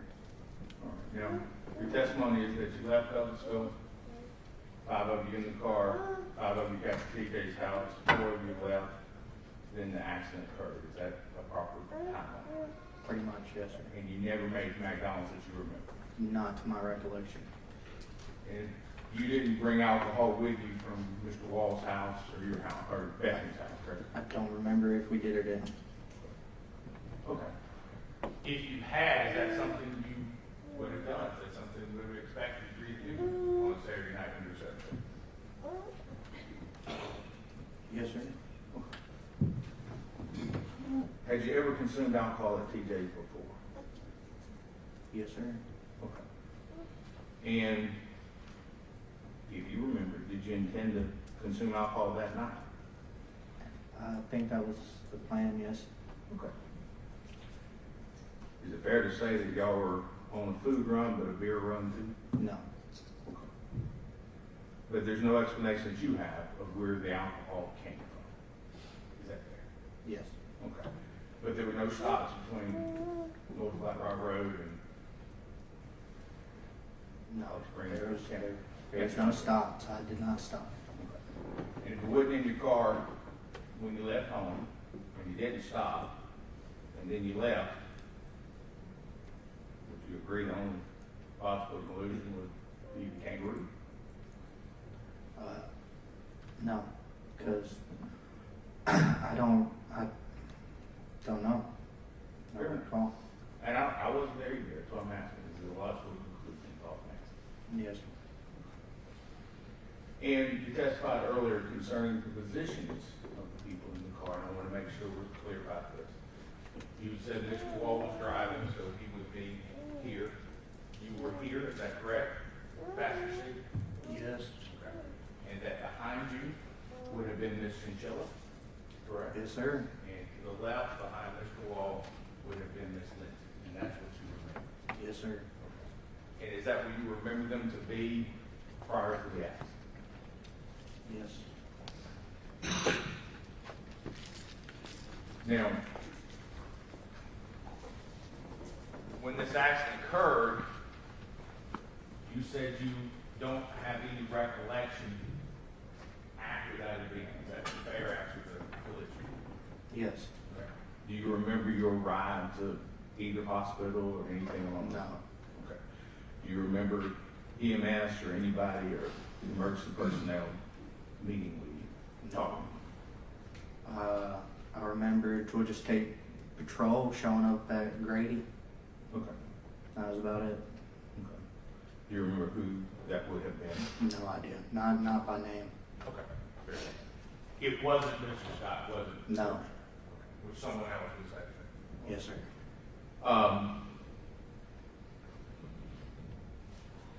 Now, I want to ask you a little bit about the intersection itself. How many times have you been at that time, not now, but at that time? How many times do you think you had been at or through or around that intersection? I'd say probably close to about 100 so times throughout my life. Oh, fair enough. And you mentioned you had just gotten your license 45, 55 days before that. Yes, sir. How many times have you driven Through that, like actually driving Yeah. through there? Yeah. Probably 5 times, 6 times with me actually driving. Okay. And you've driven that night, correct? Yes, sir. Before on the way? Yes, yes, All sir. right. And now you testified earlier about seeing headlights or not seeing headlights. Let's talk a little bit about that. If you would describe to the jury, if they don't know already, and they did do, what kind of intersection was this? It was a cut-through intersection where the 27 is a split 2-lane or split 4-lane highway, and there's a little median right there where you can cut across to get onto Holly Springs. And when we say median, we're not talking about a wall, are we? What kind of median are we talking about? A drive-through median or a pass-through median. Is it grass, trees, what's It's pavement. Okay. And where the pavement isn't, is there trees or grass in that area? There was grass. That's all that. And you mentioned that you did not see headlights, correct? Correct. All right. Now, you were in again, we're here, you're in the passenger side. And you were looking to make what kind of turn? Left-hand turn? Yes. Is this fair in that direction? Towards my left arm? Yes. All right. So, the nearest person to the other lane traffic would have been Mr. Wall, correct? Correct. All right. And so you testified that he asked you, do you see lights? Mm-hmm. Do you remember coming to a stop? I remember we were braking, yes. Okay. I'm going to ask again, do you remember coming to a stop? No, I don't remember coming to a stop. Okay. Now, do you know approximately how far the Kangaroo Station is to where the accident occurred? Approximately. The 100 times you've been through. I would say probably about 700 yards, 500 yards, somewhere around there. Okay. Okay, fair enough. It's 5,280 feet in a mile, quarter mile, 80 miles, something like that. Mm-hmm. Is that yes? You don't have to agree with me. I mean, I'm agreeing that that's how many feet are in a mile. Okay. Is that about how far it is? About a quarter mile? Roughly. Okay. And since you were in the car, you remembered seeing lights. Let's talk a little bit about it. When you came out of the Kangaroo, what direction did you turn? Left. Okay. And do you recall seeing another car No. on the road? I mean, not to my knowledge, there wasn't too much traffic. Traffic was light. And you didn't see another car in any other lane that you remember going the same direction, which would have been, that time, southbound. Do you remember that? Yes, I remember that. No, there was no cars. Okay. To my knowledge. Right. And then you went and you said you were braking, all right? What Mm-hmm. speed were you traveling when you were the 700-800 yards? I have no idea. I was not the driver. Okay. I'm asking you, as a driver, as a licensed driver, to stay down and stay Georgia at the time, do you have an estimate of how fast you traveled? Probably around 30, 20. And then you made a left-hand turn, or you did. You were in the car. I'm saying you did. So you're in the left-hand car, left-hand lane, and you said you were braking. Now, I ask again, did you ever come to a stop? No, we never came to a complete stop. Okay. Would you agree that Highway 27 would be the primary thoroughfare between that and the crossover that you described earlier? Kind of. Could you explain that differently? a primary road versus a secondary road. Would Highway 27, the 4-lane US highway, would that be considered a primary road versus the cut through that you were mentioning earlier, it's paved and you made a left-hand turn? I would say that would be the primary road. Okay. And so, he testified that we're making a left-hand turn. I'm going to ask, and I think do you remember receiving your license before remember taking Joshua's Law, the class? I never had to. You didn't have to before that time? Yes. Okay. Well, no, and I didn't have to take it because I was 17 when I got my license, not 16.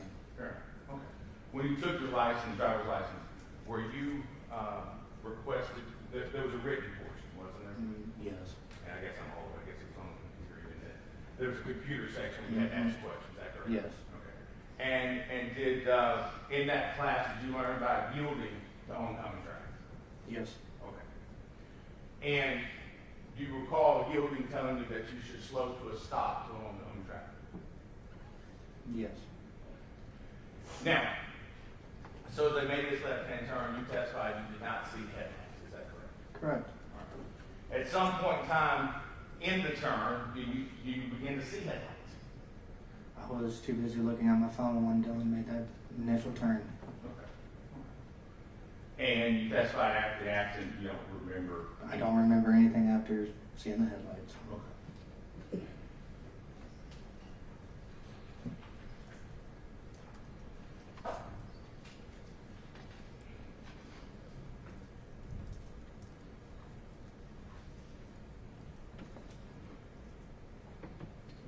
Anything that you may have said or done that you captured on body camera, anything you don't recall, correct, from that? Now, not from watching body camera, but from your own personal recollection. Do you remember I anything? don't remember anything.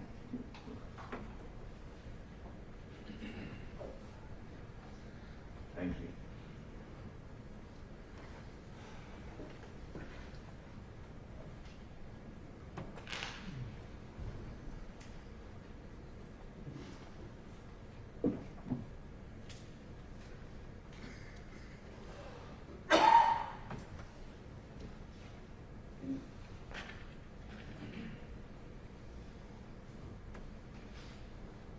That's all I have. Thank you, Mr. Chairman.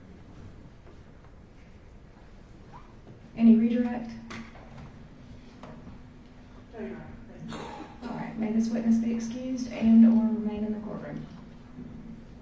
Yes, yes, and yes. Okay, thank you. All right, thank you, Mr. Pinkin. You are excused. You can remain in the courtroom if you would like to. All right, thank you. Thank you.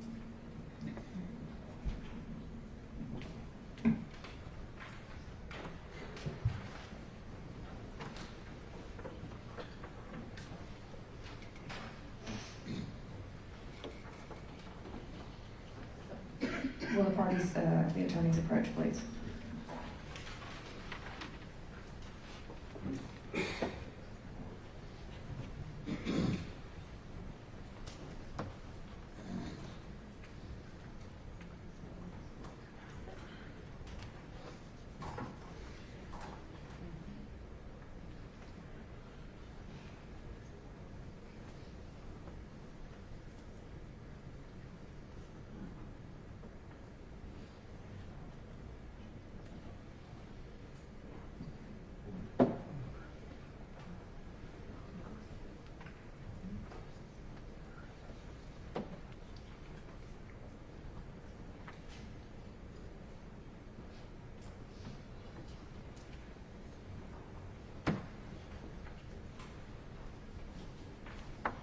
All right, we're going to take a recess for lunch. It's 12:18. If the jury would just be back downstairs in the jury room by 1:30. And then we'll get you brought back up here, and then we will start back again.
We can go ahead and bring in the jury.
And the state can go ahead and call its next witness.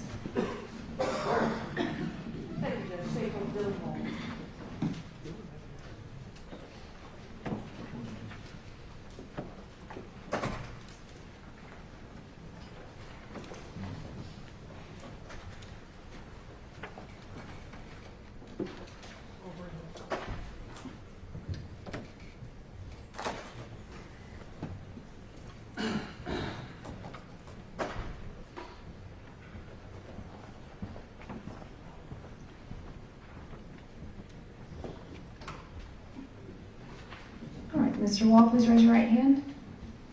Do you swear or affirm the testimony you give in this case is the truth and nothing but the truth, so help you God? I swear. All right, you can lower your hand. Feel free to adjust the microphone. You can pull it towards you, and that also bends. And then there's water right there, and you can feel free to help yourself to it. Dylan, can you introduce yourself to the jurors, please? My name's Dylan Wall. Dylan, how old are you? I'm 28 now. And how old were you at the time of the collision? 18. And you finished with high school at this point? Yes, ma'am. I just had graduated. Okay. Where did you go? Douglas County.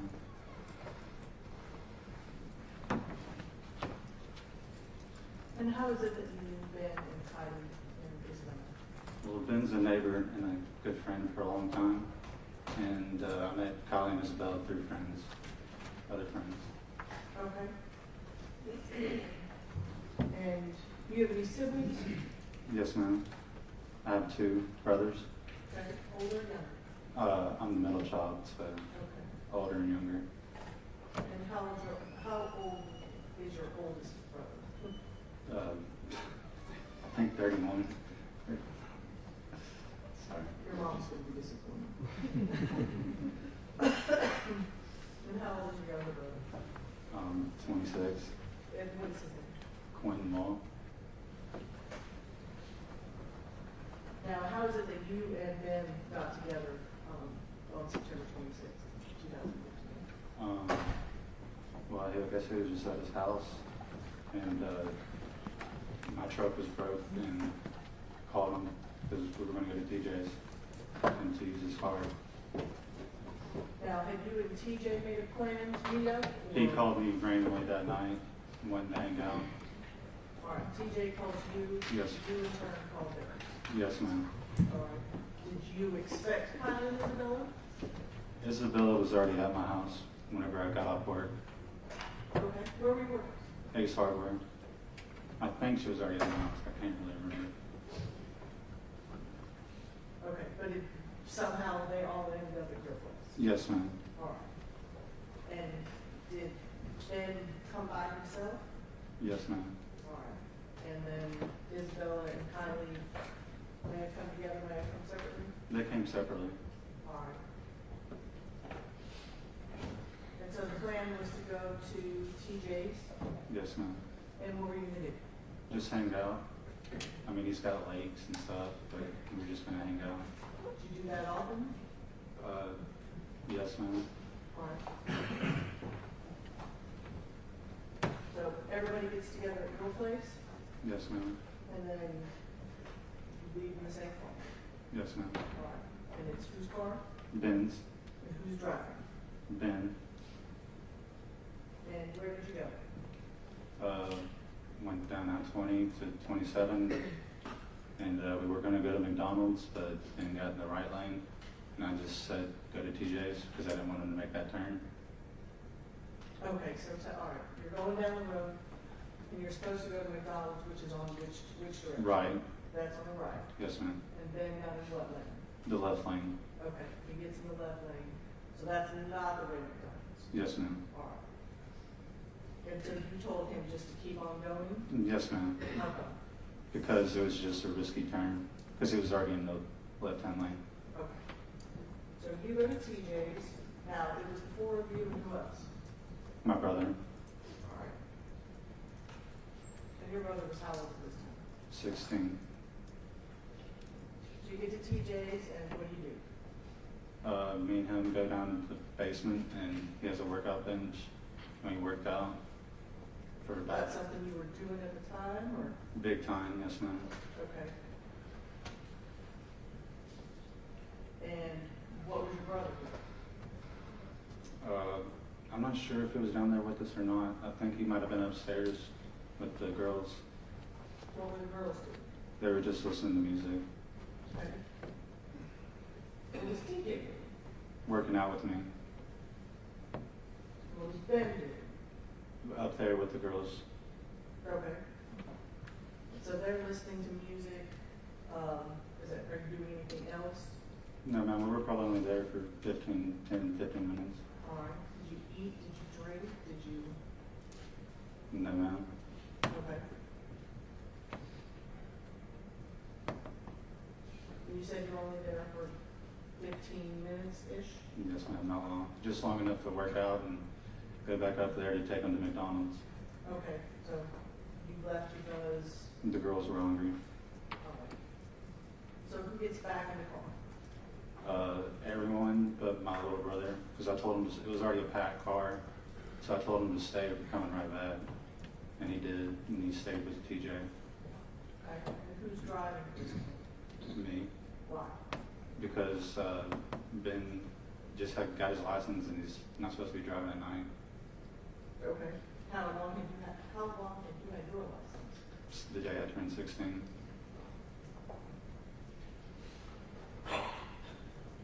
All right, so you did TJ's, and where did you go? To McDonald's, I guess. After I got in the car, I don't remember anything besides waking up at Grady. All right, so the last thing you remember is leaving TJ's house. Yes, ma'am. I remember putting the keys in the ignition. That's about it. Okay. So when you get in the car, you're driving, who's sitting next to you in the front? Ben, And who's behind you? Kylie, and Isabella. Do you remember which side? I know just because I know where Isabella passed away was on this passenger side. So yes, I guess Isabella was on the passenger side, and Kylie was on the driver's side. But you don't remember? No, I don't remember. That's You just. just remember you and Ben are in the front and the girls are in the back? Yes, ma'am. Okay. So you don't remember actually driving anywhere? No, ma'am. I don't remember even making it to McDonald's. I don't remember nothing. Just waking up at Grady. I don't know how many days later or what. Okay. You don't know how long you were there before you became conscious? I have no clue. I just remember seeing my boss, and then that was it, just faintly. I have no clue what day that was. So your boss came to visit? Yes, ma'am. Okay.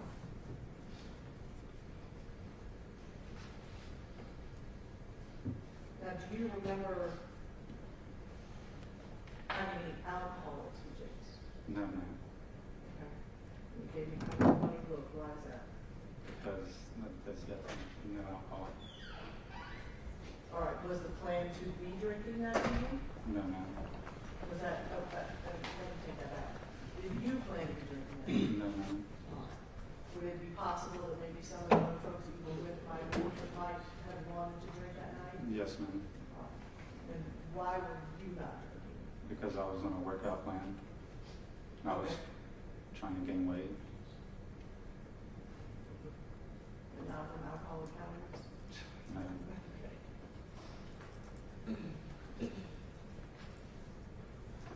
Now, do you know how long you were in the hospital? 6 days. And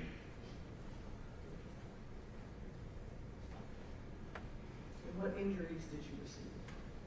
Binary skull fracture, and I lost hearing out of this ear, and just a scar on my arm. Now, when you say you lost hearing, is your right, maybe this right, the left ear? Yes, ma'am. Is that something that you deal with today? Yes, ma'am. All right. So you were harder to hear out of this ear now? Very.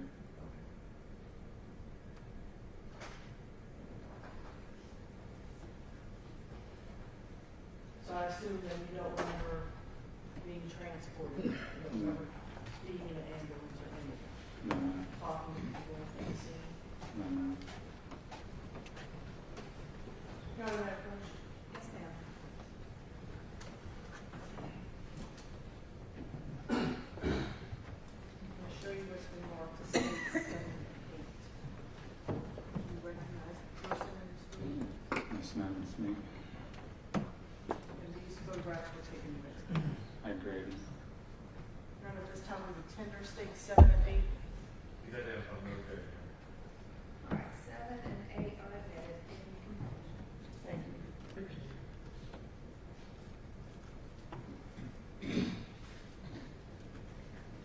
Now this is states 7, and this is a photograph of you at grade. Yes, ma'am.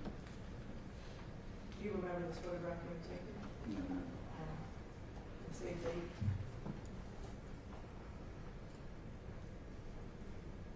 Now you're talking about the scar on your arm.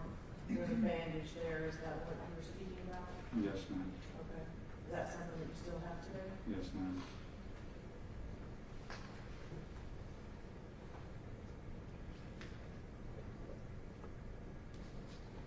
Thank you.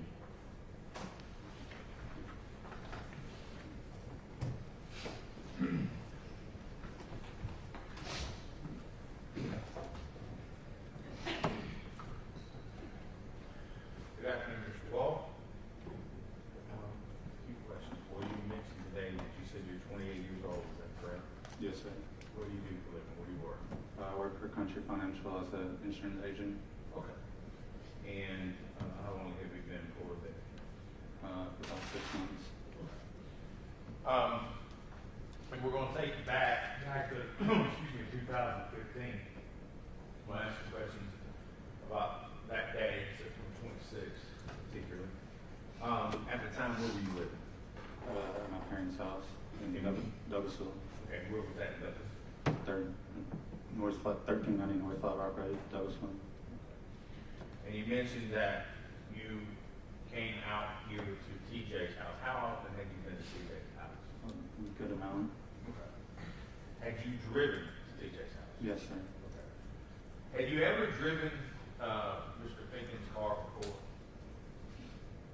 Probably one at a time. Okay. So you were familiar with how it drove, or how it accelerated, or how it stopped, you know, sort of things? Yes, sir. Okay.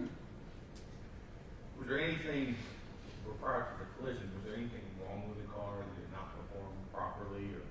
It worked fine. Okay.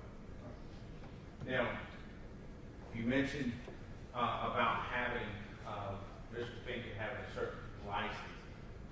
Do you recall what class of license you had at that time? C. You're definitely you had a C. I think so. I mean, I had the one where you can drive at any time. Okay. I was 18. Okay. Very well. And you had received it, you said when you were 16, correct? Yes, sir. Okay. And when was your birthday that you turned 18? February 23rd. Of what year? What year you born? 97. Born 97. So you would have turned 18 about 7 months before this, you would have 18? Yes, sir. And you just graduated high school from which high school? Douglas County High School. Okay, about 3 months prior, 4 months prior? May, yes, sir. Okay. All right. Now, you testified earlier that Mr. Pinkin was in the car and that your little brother was in the car. Was your older brother in the car? No, sir. Would there be any reason why law enforcement would find your older brother's ID in your wallet? I used to buy alcohol with it. Okay. And I'm going to show you what's been marked as Defense Exhibit 11. Okay. And if you recognize this, just tell me what it is. It's my older brother's ID. Okay. And you recognize that to be the ID that you in fact had in your possession? No. Yes, sir. Okay. Is that in the same condition as the last time you saw it? I haven't seen it since, I guess so, yes, sir. Your Honor, move to Defense Exhibit 11 and publish with jury file. Any objection? No objection. All right, 211 is admitted and you may publish. Thank you. Whoever did it, Mr. Stitcher, thank you. Now, we have not heard the name Theodore Tyler Law. Is that your older brother? Yes, sir. Okay. And his license at that time said under 21, but in September of 2015, he would have in fact been 21, correct? Yes, sir. Almost 22. Yes, sir. Okay. And you do not dispute that this was found in your wallet at some point in time after the collision? Yes, sir. Okay. I mean, I've had it in my wallet all the time. Fair enough. And it is fair to say it's actually in this photograph. Do you know, is that your wallet? And I'm backing up if I need to. Is that in fact your wallet that it's in right there? Or was your wallet back there? I think I had 2 wallets. I'm not sure if that is the wallet that I'm not sure. Fair enough. Let me ask you this way. No one else would have had that ID with you, right? Yes, sir. Okay. Now, you mentioned alcohol. Do you recall stopping to buy alcohol sometime that night? No, sir. Okay. Do you remember alcohol being at the scene at the time? No, sir. Are you saying it was or you don't remember? I don't remember. Fair enough. Now, when you came out of, when you left TJ's house, I want you to, this is before the action, can you tell me how you drove or what streets you drove on once you left his house? Ham Jones Road to, I don't know the name of the, Holly Spring Road to 27. Okay. And at some point in time, you testified you thought you were going to go to McDonald's. Was that your intention? Yes, sir. Okay. At the time, I know it's been 10 years, things have changed. Did you use a debit card for your purchases? I don't remember leaving TJ's. Okay. Have you ever, during the 10-year period, been able to find any sort of evidence or produce any evidence or look at bank records showing that you used the card there at McDonald's? No, sir, I never did. Okay. Has he ever asked you to? No, sir. Okay. Now, we see the scene and you guys identified your injuries. Do you recall speaking to anyone at the scene as far as law enforcement or EMS, anybody? Sir, I don't remember anything since I left TJ's. Okay. And you don't remember how you got, let me ask you this, do you remember getting out of the car? No, sir. Okay. You said you remember waking up at Grady, is that, I don't want to put words in your mouth, is that what you said? Yes, sir. Okay. So that would assume that you had been out, so if you wake up, you've been out. Do you remember any time before the ride over when you got to Grady, anything along those lines? Sir, I had a brain injury. I don't remember anything. Fair enough. I have no reason to say. So, you don't remember anything from the time you left TJ's till you got to Grady?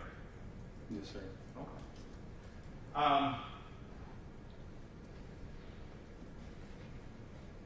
Let me ask you before you got to TJ's, because you do remember that, right?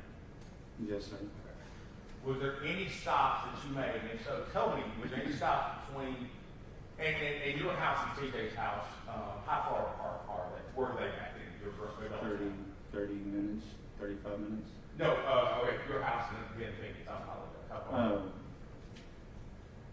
300 yards. Couple driveways? Yes, sir. Okay. And between Douglasville and North Flat Rock Road and TJ's house, you guys, your recollections before, you did not stop, correct? What do you mean? Did you? I'm asking, did you make a stop? No, sir. Okay. I'm straight there. Okay. We were planning to stop on McDonald's, but... Fair enough. But it didn't happen. Y'all went to TJ's, right? Yes, sir. Okay. So, if the beer that was found at the scene, you don't know where that came from? No, sir. But you do admit that you had ID on you that night that made you over the age of 21, correct? Yes, sir. Do you remember stopping at a Kangaroo station, which is a gas station in close proximity to this intersection? I don't remember anything since I left TJ's. You remember going inside the station? No, sir.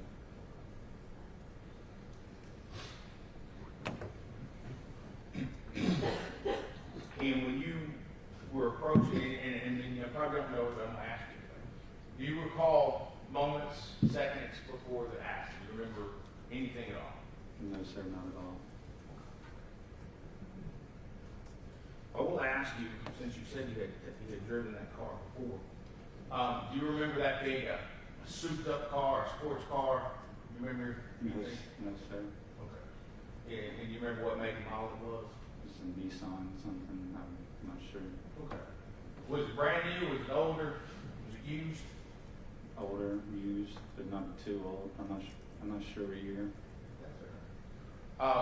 It wasn't something you would race somebody in, would it? No, sir. Okay. Was it 5-speed or automatic? Do you recall? It was automatic.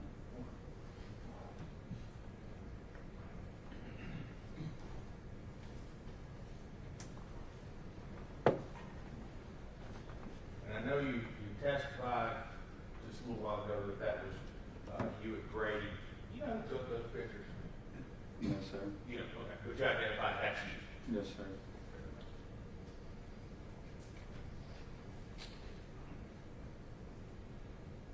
Now, were you, or to your knowledge, Mr. Pinkin, dating either Mrs. Chinchilla and Miss Lindsay? No, sir.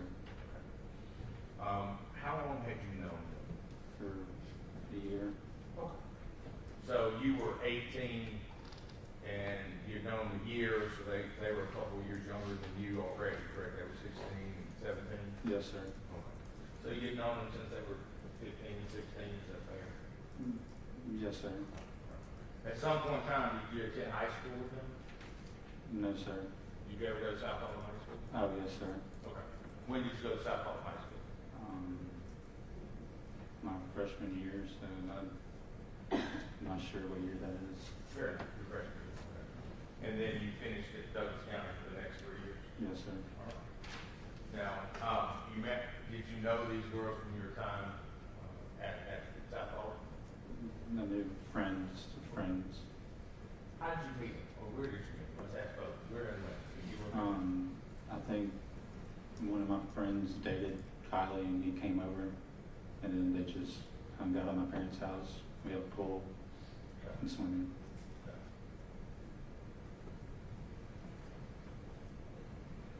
Now, I'm going to ask you a little bit about, had they ever been in the car with you before, Kylie and stuff? Yes, sir, in my truck. Had you ever driven them in that car? In that Nissan? No, sir. Now, fair to say they're both very beautiful young women, right? Yes, sir. Pretty girls, right? Yes, sir.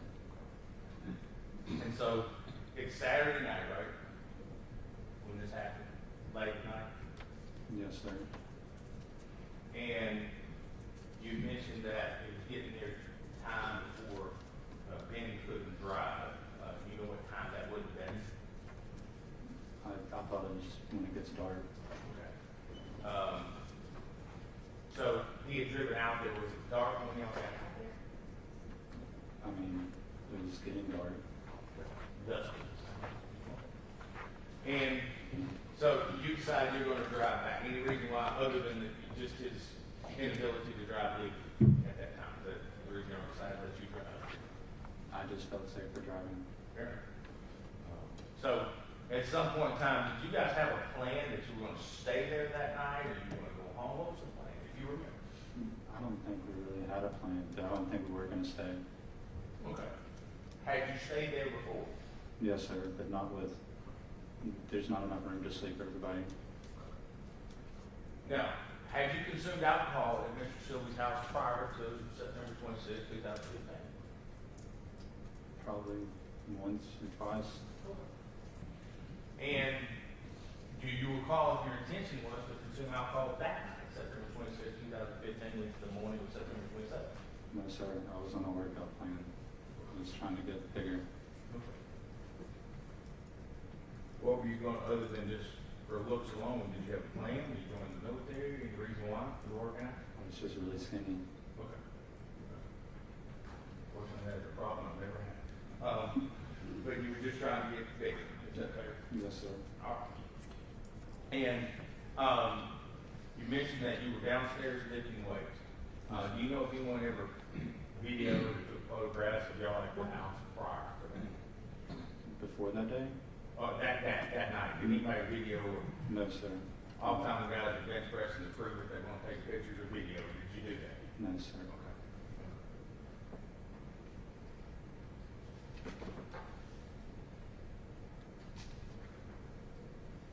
And I think I may have asked you, how many times do you think you could make that left-hand turn on the Holly Springs Drive in your life?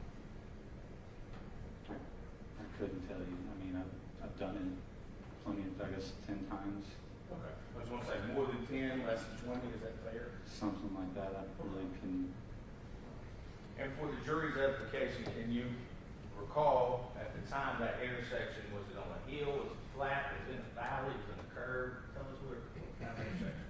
It was on a hill. Okay. It was tall grass. Okay. And you were making a left-hand turn, correct? Yes, sir. Okay. And you had taken, let me ask you, you said you got your license at 16. Had you taken Joshua's Law? Yes, sir. Okay. And in Joshua's Law, the class, and listen to this so the jury may not know what it is. I had kids, I wouldn't know. It is a class that's given to all would-be drivers when they're 15 or 16. Is that fair? Yes, sir. Did you take it at high school? Yes, sir. Was that back? And do you recall the section about failure to yield? What that means? What you're supposed to do? Repeat that? Do you recall a section in there about failure to yield and what you're supposed to do at an intersection? I don't recall that, but I know about it. Okay. And I'll ask you a question. I think we're going to agree on this. Would you consider Highway 27 to be a major thoroughfare or a big road? Let's put it that way. You say 27 at that point in time is a major thoroughfare. Yes, sir. And the road that you were making a left onto, you were, just so we're clear, you were actually southbound on 27 making a left crossing the northbound lane. Is that correct? Yes, sir. All right. And the area that you were crossing on, the paved area in between the two sides of 27, how wide was that approximately? I couldn't tell you. Okay. From me to you, is that fair enough? A little farther? Yes, sir. Okay. And two lanes. I mean, fair enough. Not the road itself, just the area that you were making a left-hand turn on. The little section between and between. yes, sir. Exactly. I mean, you tell me that's not. I'm not sure. They changed the whole road, so Fair I enough. can't remember. Now, you're familiar about turning left and you must yield to oncoming traffic. You are familiar with that. Yes, You sir. were familiar with that. Yes, sir. Okay. As your testimony dates, you don't remember what happened, so I'm not going to ask you about what happened. But you are familiar with that, which the law at the time and still is, right? Yes, sir. Okay. Unless we drive legally and then the other side of it.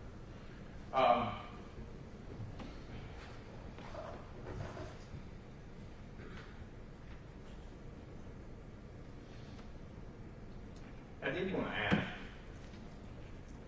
and you may not know this, or you said you don't remember. Do you remember where you were bleeding from on your body? From the body cam, I can see my ear bleeding. Fair. And that's based on watching the camera, not your recollection. Yes, sir. Okay. Have you become aware of any deployment of airbags? I can't remember anything. Okay. Besides pictures. I understand. Now, I'm only asking what you remember. That's all I'm going to ask.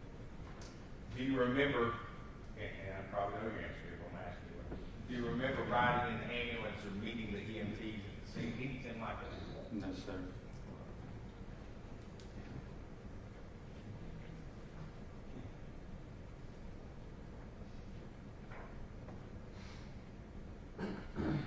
Do you recall buying cigarettes, or excuse me, cigars? No, sir. If you had bought, purchased cigars, what would they have been? What was your choice at the time? I didn't smoke cigars. Did anybody in your car that you know of smoke cigars? No, sir. Was anyone smoking in the car that you remember, either on the way out there or on the way back? No, sir.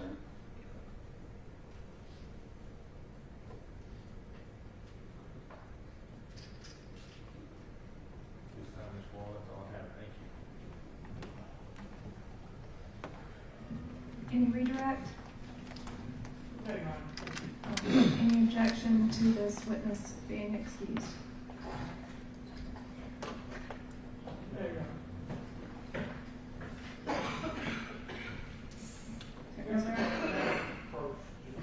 Yes.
So Mr. Wall is allowed to remain in the courtroom by agreement of the parties at this time, and the state can go ahead and call its next witness.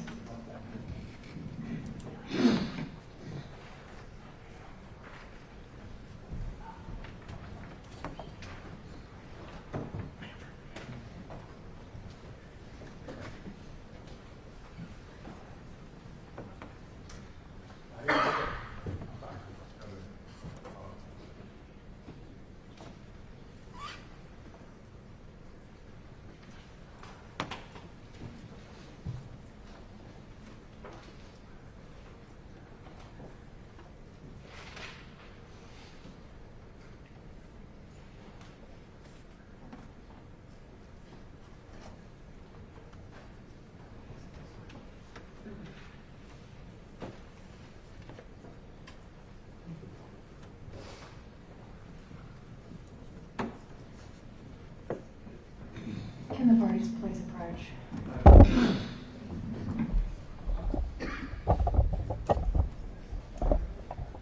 Actually, can the bailiff please take the drawers?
We are going to take a 10-minute recess for the attorneys in this case to address some things with both sides.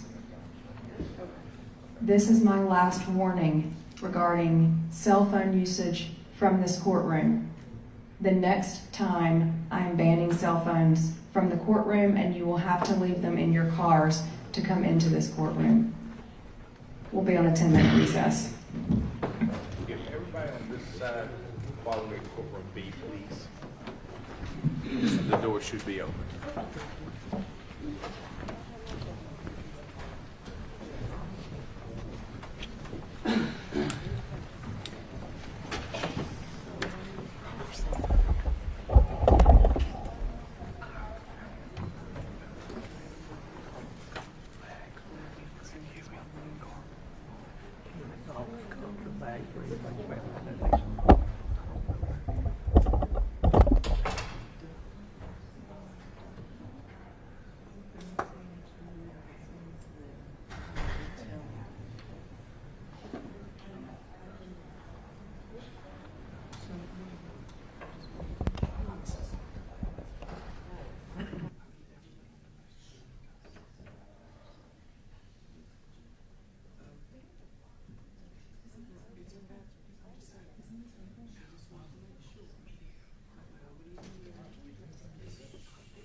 right, thank you. Before we get back started, I'm just going to state on the record, there was a report made to my office that there was a social media post being made from this courtroom.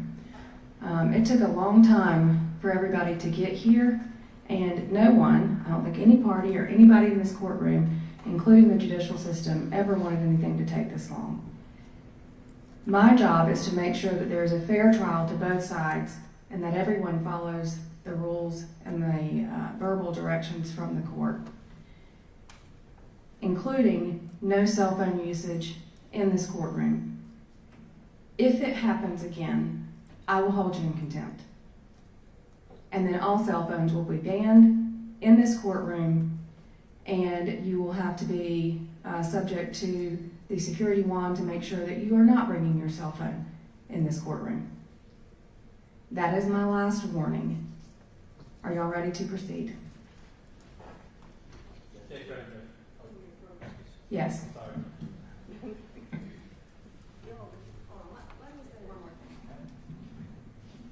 I cannot control what anyone chooses to do outside of this courtroom, and that is not what my order is about. What anyone chooses to do outside of this courtroom, I have no control over. I do have control over what happens in this courtroom. All right, now y'all may approach.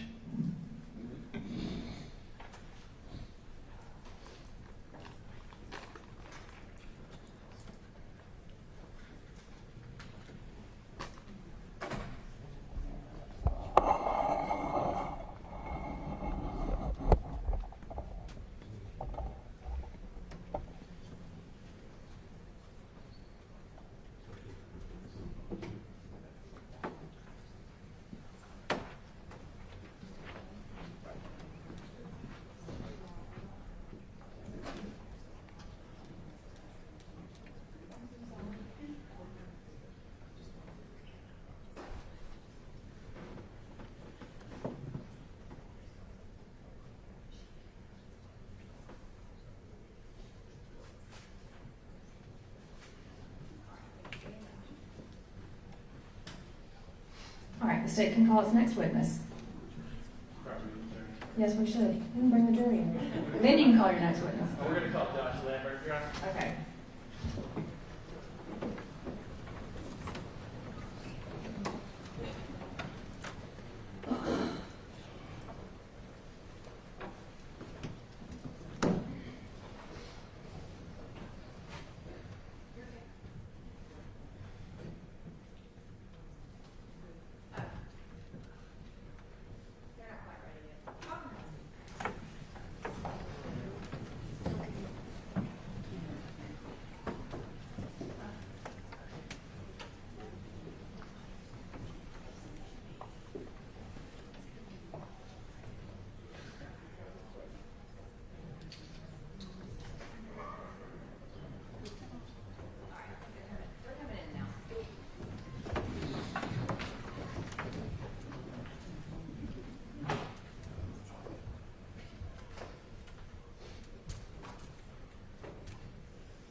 Mr. Lambert, please raise your hand. Do you swear or affirm the testimony you give in this case is the truth and nothing but the truth, so help you God? I do. All right, you can lower your hand and have a seat. You are free to move that microphone close. The microphone itself bends, and you can help yourself to a little water up there if you need one. Good afternoon.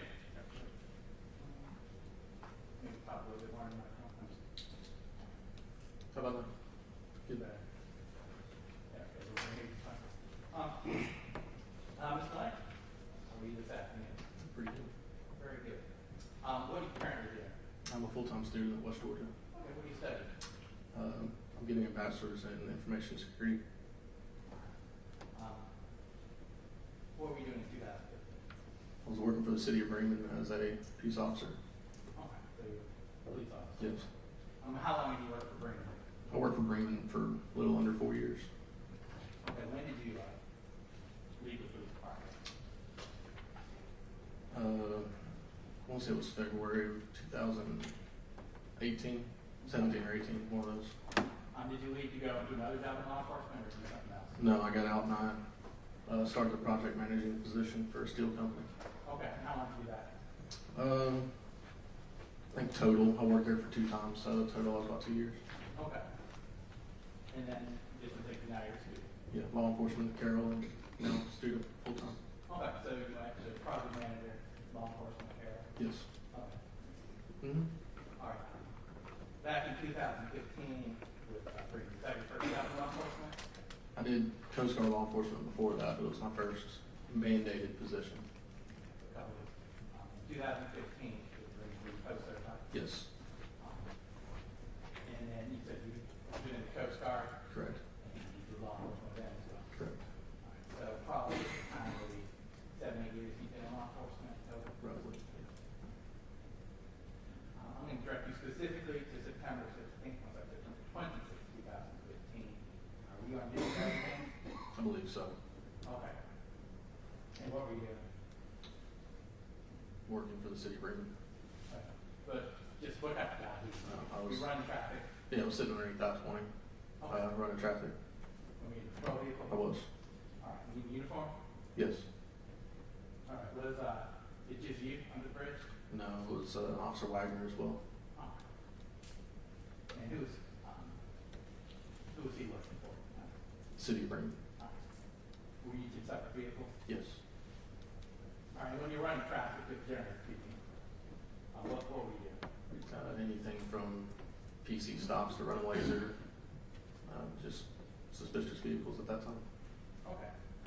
Was there someone else there at one point with you? Yeah, Trooper A.J. Scott was. And you were familiar with Trooper Scott? Yes. And was that just professionally through law enforcement? Yeah, we were friends inside and outside work. Yeah. And when he was with you, was he also in uniform? Yes. Okay, so he was on. Yes.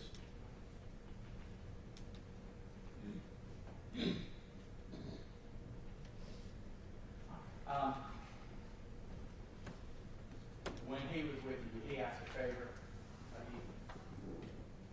Specifically regarding his radio?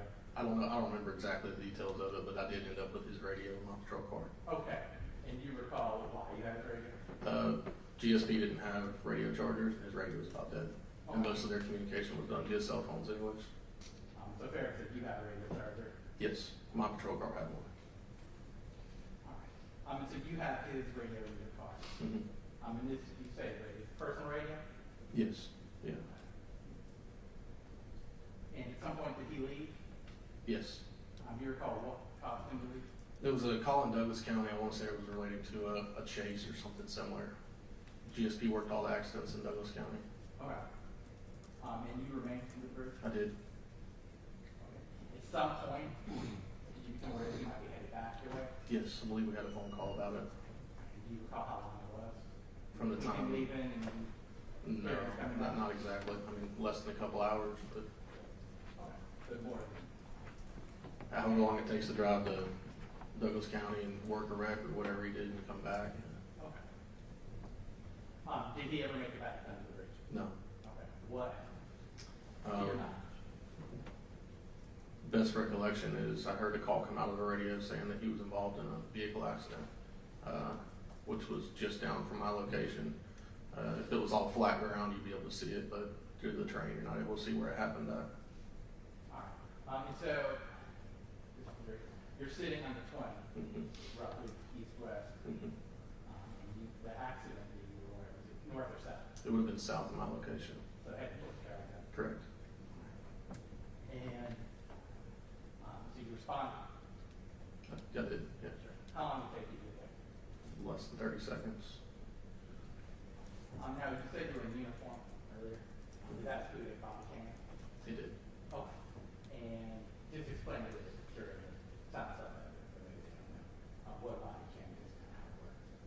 They're all different versions, but when I was in the city of Bremen, we had what we call a by view, which was a swipe on, swipe off body camera. All right, where was that located at?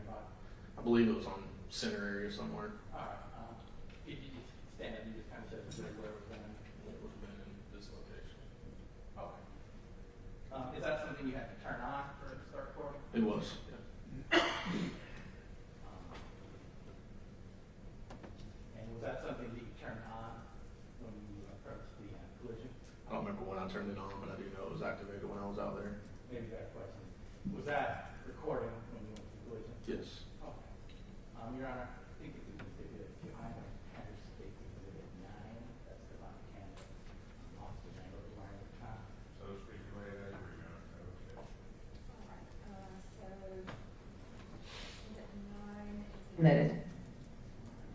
Your Honor, I would like to publish it for the jury. Yes, sir, you can. This first video.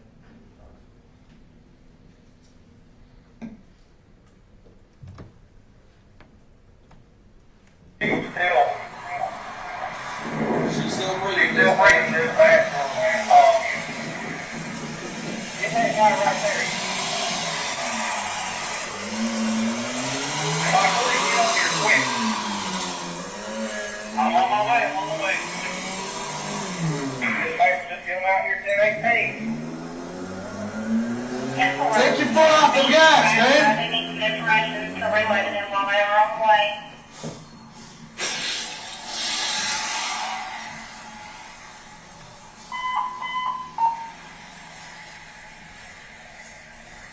Lay still, okay? Lay still, I got emergency on the way, okay?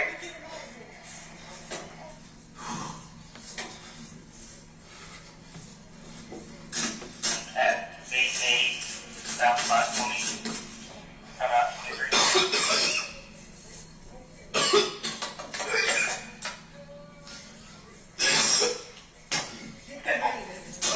Both doors are jammed to go to your side. Oh.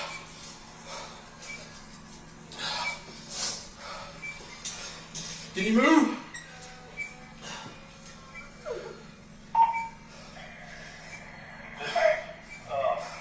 Looks like 2, possibly under 20. Female, bleeding severely. And 2 more in the car. driver. 2 more in the car. Just make sure there's 2 more in the car. We got 2 in the back. Is he conscious? Yeah. Fuck. We got 4 patients altogether. They're all injured bad.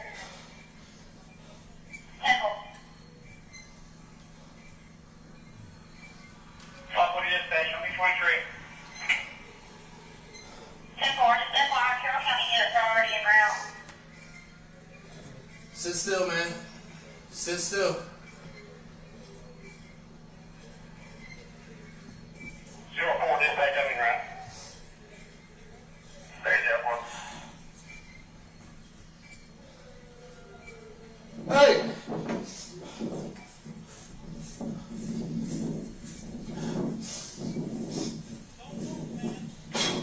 Hey, man. Hey. Come over here, man. Sit down right here. Have a seat. Huh? Is the trooper okay? Just sit down. Have a seat. Have a seat. Is the trooper okay? He seems fine. Back on that 30. Still got 2 in the car on the passenger side. Both passenger doors are unable to be opened by me. Have that place roadway. There's going to be 4 patients total, but it has Western responding as well.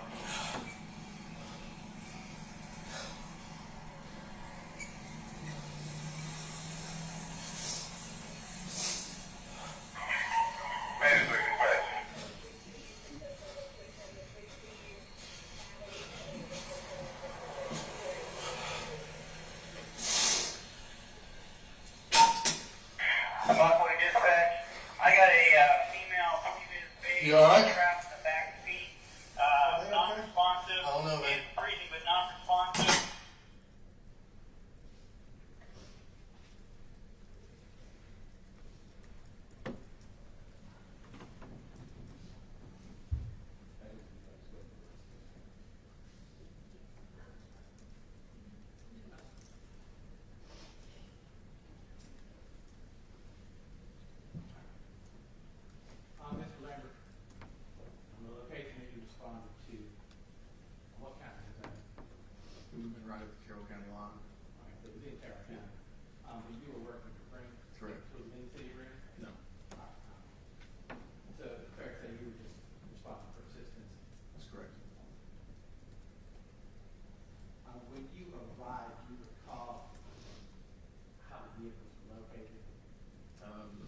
was up the embankment there, and the trooper car was 100 feet or so past it.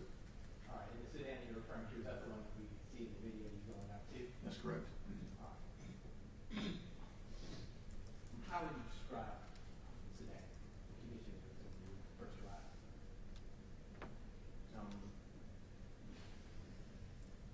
Body damage. Is that what you're asking? What side was that on? That would have been on its right side. Okay, the passenger side? Did you attempt to open the doors? I did. Okay, were you able to? No, not the passenger side doors. Okay. How come you couldn't open the doors? Often when vehicles collide with each other, it causes the mechanisms to not work. Because metal gets shifted. It just, you couldn't open it physically. Not with one person. I know, too. I'm just asking. Gotcha. All right, so you weren't able to open the doors because of the damage to it? Correct. Okay. Were you, and so we see in the video, you go around to the driver's side? That's correct. All right, and what did you see when you started to do this? Tell us what you observed when you went to the driver's side. Two people in the back seat, and the driver was being escorted away from the car by Trooper Scott.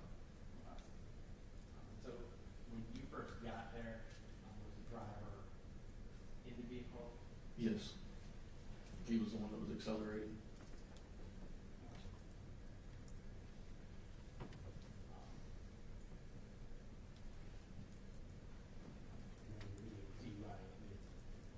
Was it important to get him to take his foot off the gas? It depended on if the vehicle was going to have the option to keep moving or not, or where it was at. It didn't look like it was, but if it did continue to make movement, then it could have created further injuries. All right, and so that was a concern for you? Yes. And it looked like it was taken up that right? Yeah, that's correct. The tires were partially off the ground. And here in the video, that was effectively talking. It was probably a combination of that and when airbags deploy, the chemicals and stuff on them, and just a lot of extra stuff.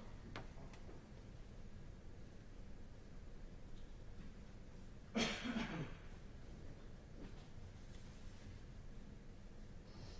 so we see you looking at the vehicle in the front side passenger.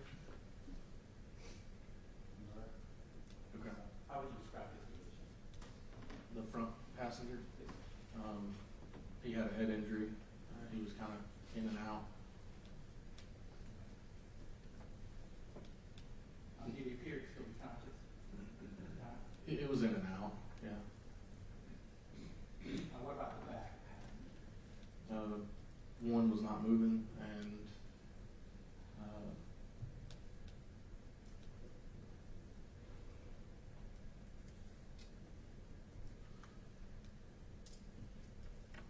which passenger? So the one you asked about before, that was the one with the head injury in the front right. I thought he was in the back left. This is been a long time. There's a gentleman in the front. Mm-hmm. Okay. And I was asking the condition that you found. Yeah, the female was not conscious, not breathing, and the male was what we discussed. And then you already stated that the driver of the vehicle had been outside of the car by the trooper Scott. That's correct. Was there a second female at the scene you recall? There was. And do you remember where you found her? She was laying on the roadway in Holly Springs. All right. Did you provide assistance? No.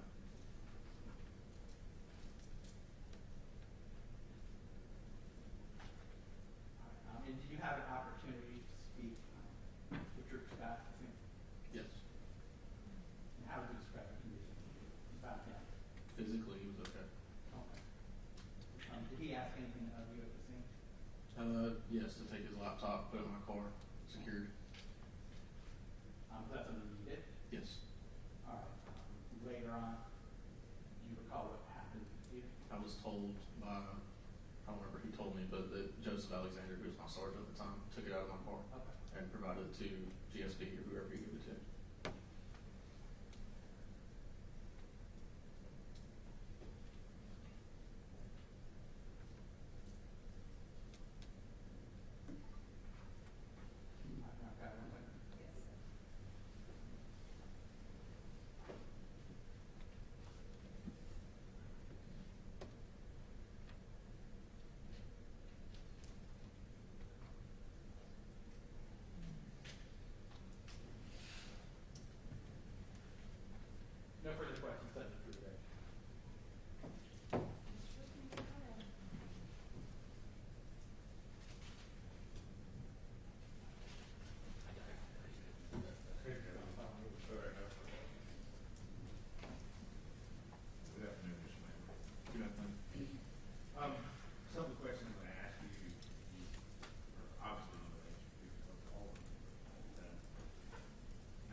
racing, but car would have been oriented east and west. And City of Bremen has part of it in Carroll County, though, correct? That's correct. And so it was not uncommon for you guys to be positioned there, correct? No, not uncommon at all. Night shift, particularly, correct? Yes. Okay. And if you remember, how would you describe traffic that night? Heavy, light? It's usually very light, and same for that night. And what time did you come on? What was your shift at? We work 12-hour shifts, so 6 p.m. to 6 a.m. Okay. So you've been on about 4 or 5 hours busy shift. Okay. And you mentioned that Trooper Scott had been under the bridge with you. Do you remember what time that would have been? It was after dinner, but probably closer to, it was post-dark, so maybe 10 o'clock. Okay. And you mentioned he had left a radio with you. Just so we're clear about this, the State Patrol have radios in their cars. They do. Okay. But the radio you're speaking of is the handheld one, oftentimes mic on your shoulder. That's correct. Okay. And that one just needed a charge, is that fair? Correct. Okay. Is that something you had done for him and other people before? No, not that I can recall. Okay. They usually didn't use their radios. Dispatch contacted them most of the time via cell phone. Gotcha. But you were willing to do it for him as fellow officer? Correct. Okay. All right. Now, just so the jury, those who don't know, how far would you say it was from where you were sitting to where the accident happened? Quarter mile, maybe. Okay. And that would have been, where the accident happened was outside of the city limits, correct? Correct. All right. But when you heard it, you just responded? Correct. All right. So you mentioned that it took you, you think, 30 seconds or so to come up the hill? It's that, yeah. And then we saw your body camera. I just want to ask a little bit about what we saw. When you got there, we hear the motor revving in what you call the sedan. Is that correct? That's correct. Okay. And you hear a voice, and I'm going to ask, was that your voice? Hey, take your foot off the gas. That would have been me. Okay. And you can see that there is a great deal of smoke and debris, and you testified earlier, you think that's from the motor being revved as well as the airbags, is that fair? Correct. And you mentioned that a couple of wheels were off the ground, so it probably wouldn't go any further. Correct. All right. Now, we watched the video, and we see you moving around. Obviously, you're a first responder at that point in time. Do we see, and I think you testified this, Trooper Scott's actually assisting the driver. We didn't know who it was at the time. It was just assisting the driver. Yes. Okay. And you could get the driver's side door open? Yes. Yeah. Do you recall how they had to open the other side? Do you recall? I read the transcript and it said they used the jaws of life. Yeah, I'm not going to ask what you remember, okay? Right. Just what's your memory from that day, okay? Now, how long did you stay on the scene? I'm not going to ask you exact minute, just ballpark. I'm not exactly sure. Probably less than 30 minutes. Okay. And at some point in time, you went back to work, right? Back to the scene room? I left the scene from there, left my patrol car on scene, and assisted EMS with one of the passengers to the hospital. All right, let me ask you about this. Do you remember who you assisted with? I don't know the person's name, but I know their orientation of the vehicle. Who was it? The front right passenger. And when you say assistance, tell us what you mean by it. He had a head injury with normally quite a bit of blood and normally makes him combative. So they had to restrain him in the ambulance to make it to Higgins. Okay. So me and another officer rode to the back of the ambulance with the EMS because they only rode 2 to a truck. Okay. And who was the other officer who rode with you? Wagner. Right. And you say restraint. Was he by hand, by cuff? It was by hand. It wasn't to. It was to keep him from hurting himself any further. Okay. So it's fair to say he became combative. Yes. Okay. And you rode with him to Higgins in the end. That's correct. Now, we see blood in the car. Do you recall seeing the blood inside the? We'll start with the driver's side. The driver's seat. Do you remember seeing blood in there? I locations. Okay. Now, do you recall witnessing alcohol at the scene? Yes. Where did you see it? There was some on the immediate area around the car and then some in the floorboard of the car. So there was some inside of the car? That's correct. Did you take any photographs, still frames, anything like No, that? no, it wasn't my investigation. I was just there as an assistant. Fair enough. And you were a first responder, just doing what first responders do? Correct. And in that same vein, Trooper Scott is seen getting the driver out of the car. Is that something that the first responder you would call? You didn't get the driver out? A lot of it depends on the individual accident, but yeah, in that situation, it would have been. So you didn't find that unusual for an officer on duty to try to get a car out of it? What could have been smoking, we didn't know? No. And you've been out of law enforcement how long, Mr. Lambert? Year and a half or so. And after this, you went to work with, you mentioned mechanical. Yeah, I worked for a company called Division 5 in Winston. Okay. And then you went back to law enforcement for a while? I did. And then you're continuing education in mechanical? Correct.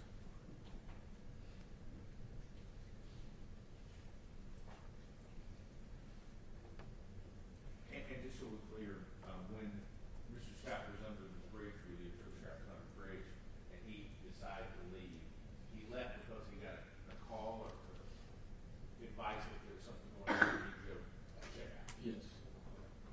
So it wasn't that in your opinion, I'm gonna ask, he didn't just leave to go anywhere else that you know, he left because of the call? Not that I'm aware of, yeah.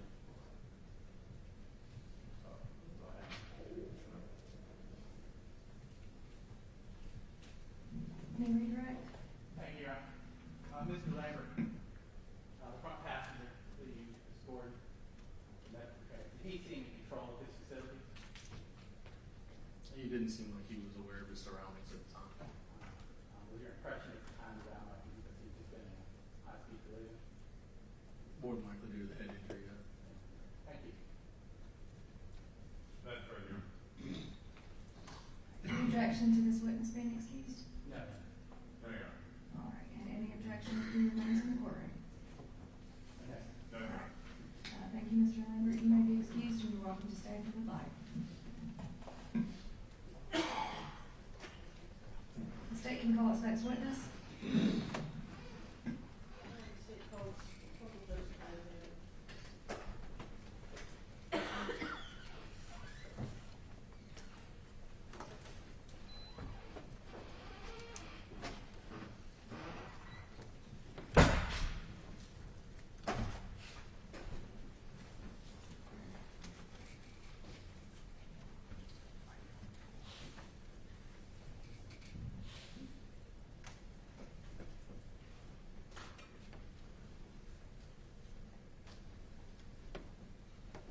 All right, please raise your right hand.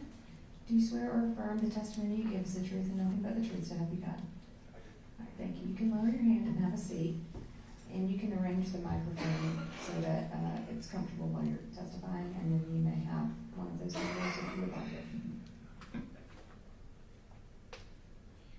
Good afternoon. Good afternoon. Can you please introduce yourself to the jurors? I'm Corporal Joe Phillip with the Butler Police Department, formerly with the Greenwood Police Department. When did you work for Greenwood? Jury cannot hear, so just pull the microphone a little bit. And you can bend it also. When was the question? I was with Bremen from 2006 to 2017. And then you went to Temple? Correct. Okay, so you've been there since 2017? Correct.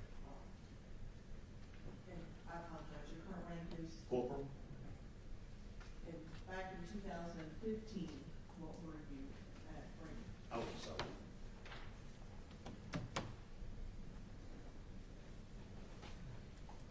And what were your duties at that time? I was a shift supervisor, patrol the city, answer calls, traffic. And so you were responsible for the other officers on your shift? Correct. And that evening, who were the other officers? Officer Josh Lambert and Officer Phillip Wagner.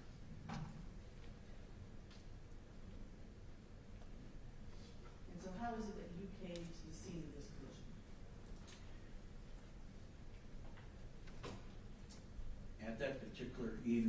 in the center of town, I heard the call go out. There was a vehicle collision at that intersection. I proceeded to that direction. My two other officers that were on duty were already there prior to my arrival, but that's how I heard it. I basically heard it over the radio. Okay. And so to be clear though, this is outside the city limits? Correct, just outside the city limits. All right, but in Carroll County? Correct. So how long did it take you to get there? Maybe 3 minutes. And were Wagner and Lambert already there? Correct. When you get to the scene, what do you see?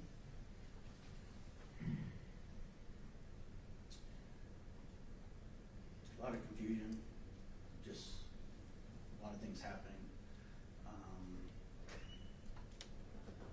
I can see one of my officers, Wagner, standing over a young female, Kylie Lindsay, at the intersection of 27 and Holly Springs Road. And he's trying to keep her calm, trying to keep her from moving. And just to be clear, where exactly is she? She's right there. There's a stop sign at Holly Springs Road before you get onto Highway 27. And she was right there at that intersection, right there at that stop sign. She's in the road? She's in the road, correct. And I then proceeded to, I want to say, I believe I proceeded to A.J. Scott, asked him how he was doing, you know, basically, was he hurt, asked him what happened. He basically told me what happened. He said he went right when he should have went left. He was in shock. I asked him if he has his agency en route. He said, you know, he has people from his agency en route to the location. Then I proceeded to the car.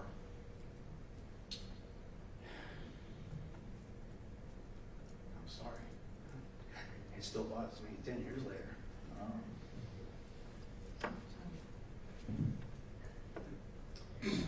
There was a young girl in the back seat. At the time, we didn't know who she was.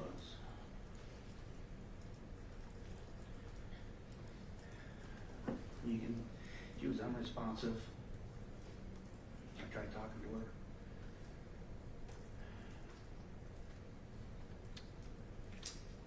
Then, after that particular moment, there was nothing I could do. So they had already picked up Kylie and put her in the ambulance. And I went to the back of the ambulance to ask her who her friend was. And she told me her name was Chinchilla was her name. So we did a big search around the area, and we ended up finding her purse outside the vehicle. And we found out her name was Isabella Chinchilla.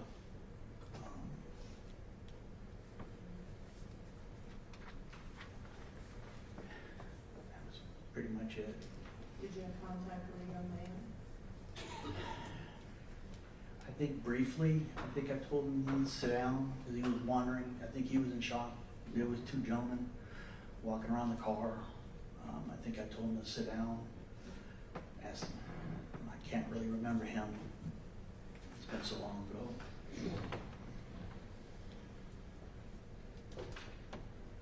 Were you wearing a body cam with it? Correct, I was. And was it recording as all of this happened? Yes. Remember this time the tender?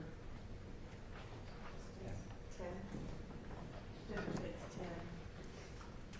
No objection. Takes 10 as a hit. And initially published. We would also like to, I guess just,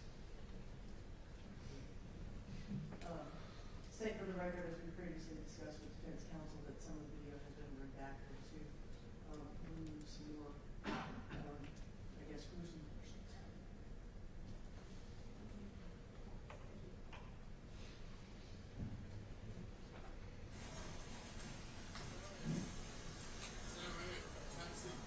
Is the trooper okay? Have a seat. Is the trooper okay? Okay.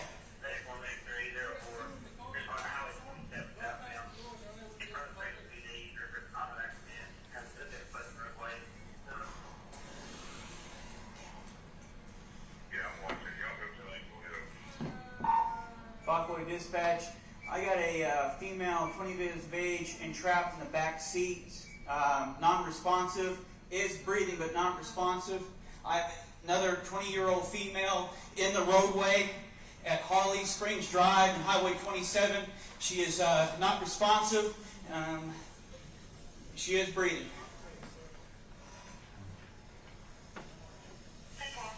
From your ear. Yeah. Can you tell me what happened? Where were you traveling from? Your buddy's house? Were you traveling south? You a nurse?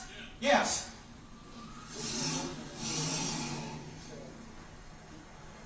Were you traveling south on 27? Okay. We got help en route to you, okay? Hey, bud, I got a lady there that's unresponsive, is breathing. It sounds like she's gargling. She looks like she may be trapped in that back, in the back. Do you have a flashlight? Here you go. Just stay right there, ma'am. Don't get up.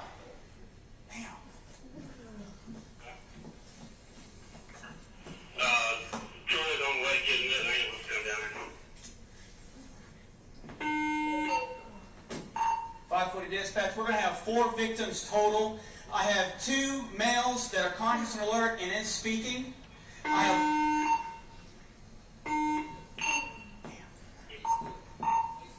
540 dispatch. We're going to have 4 people total. 2 males are talking. I got 1 outside the vehicle sitting down. The other one's still sitting in the passenger seat. Oh yeah. The female that's in the roadway was ejected from the vehicle.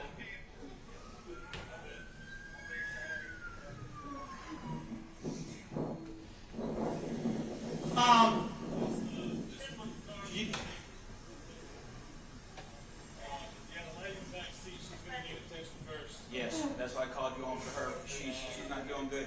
She's not doing good either. But and what's your name, Paul? Dustin Jackson, yes, sir. And you're from where? I work at Tanner. You work at Tanner in Carrollton? Okay. She's not breathing. She's about to stop breathing. Okay. That's the worst patient. Back seat. Okay, good. You're good. Thanks. I'm gonna let them do their thing. Okay. All right. Thank you, bud. Appreciate you stopping. What's that? I don't know. I don't know yet, okay? All right.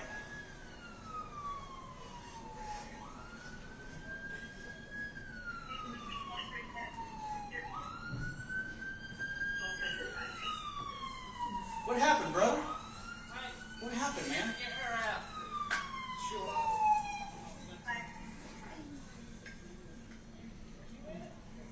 Yes, he was.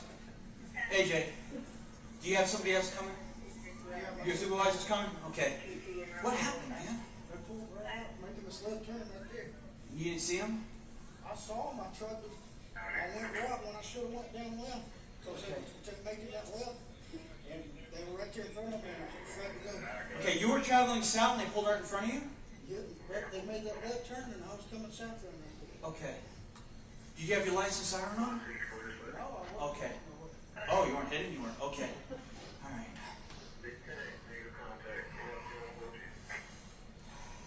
But you're okay. All right, brother. Where's the, I guess that blood, where's the blood coming from on your shirt? I drug the driver out. I couldn't get to the passengers. Okay, okay. All right.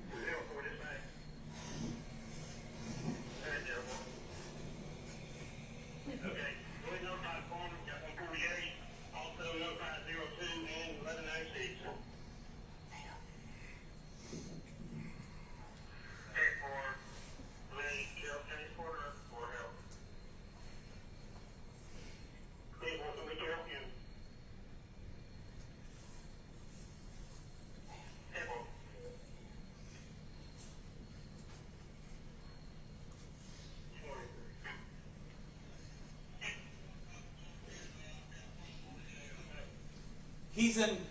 He's involved.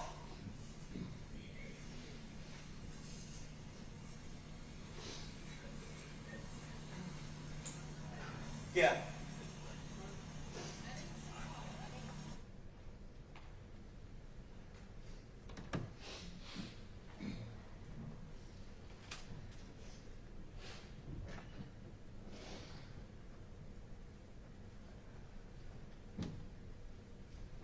Sir, did you remember, now that you see you came again, the gentleman that pulled up in the truck? Do you remember anything about him? He pulled up, asked if we needed any help, asked him if he was a nurse. He said yes, and I said yes, I need help.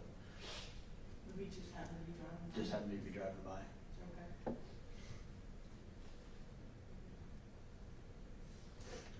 And do you remember, talking to some young men who pulled up on the scene later? Yes. Can you tell me about that? Two young men pulled into the gasoline station. They were inquiring if it was their friends. I advised them they needed to leave the area because we were trying to secure the area. We didn't want, that's not something for the family to see. We didn't want family to show up. So we asked them to leave, and then they left. Thank you.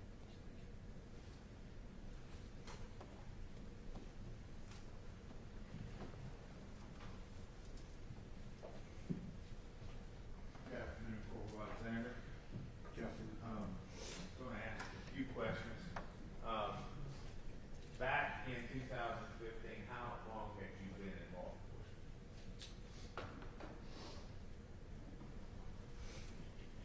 9 years? 9, 10 years. And so you've been 19 years now, I guess? Yes. And on the night in question, you mentioned that you were up in town in Birmingham. You got called out with the radio. Do you remember how you got notified? I don't remember the exact how I got called. I think I was just scanning the radio and I heard that call go out and I responded. I believe that's how it went. Yeah. And it's not uncommon for Birmingham police officers, or you can tell police officers now, to respond outside the city limits if something happens. Correct. Yeah, and it's not very far outside the city limits of Birmingham, is it? No. Quarter mile or less? Quarter mile or less. Now, I'm going to ask you, where did you go to the academy? North Central? North Central. We went over in Offset. Correct. All right.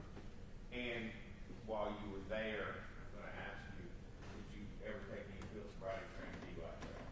Yes. Okay.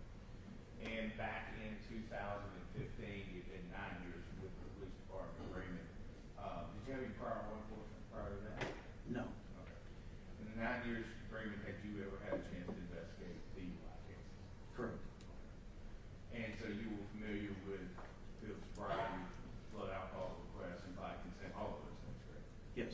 Okay. Now, is one of the things that officers oftentimes look for in cases involving alcohol-related events or drivers is the smell of alcohol. Is that fair? That's fair. And oftentimes it's noticed alcoholic beverage emanating from their person. Is that fair? Yes. All right. Now, at the time, did you actually smell any alcohol in and around the Nissan Center that we see you approach? I did. And what did you smell? I smelled an alcohol beverage coming from inside the vehicle. Okay. Did you actually then with your own eyes see any evidence of that possibility? I did. What did you say? I saw Bud Lime, 6-pack of bottles that were crushed on Isabella Chinchilla's right side between the seat post and her shoulder. And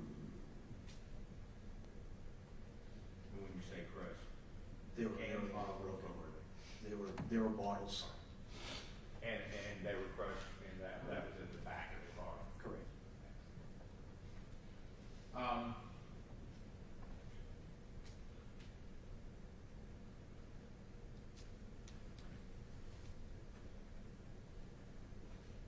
Your body camera, do you remember what kind it was back then that you saw activated? Was it a swipe tie, not actual, it was a swipe tie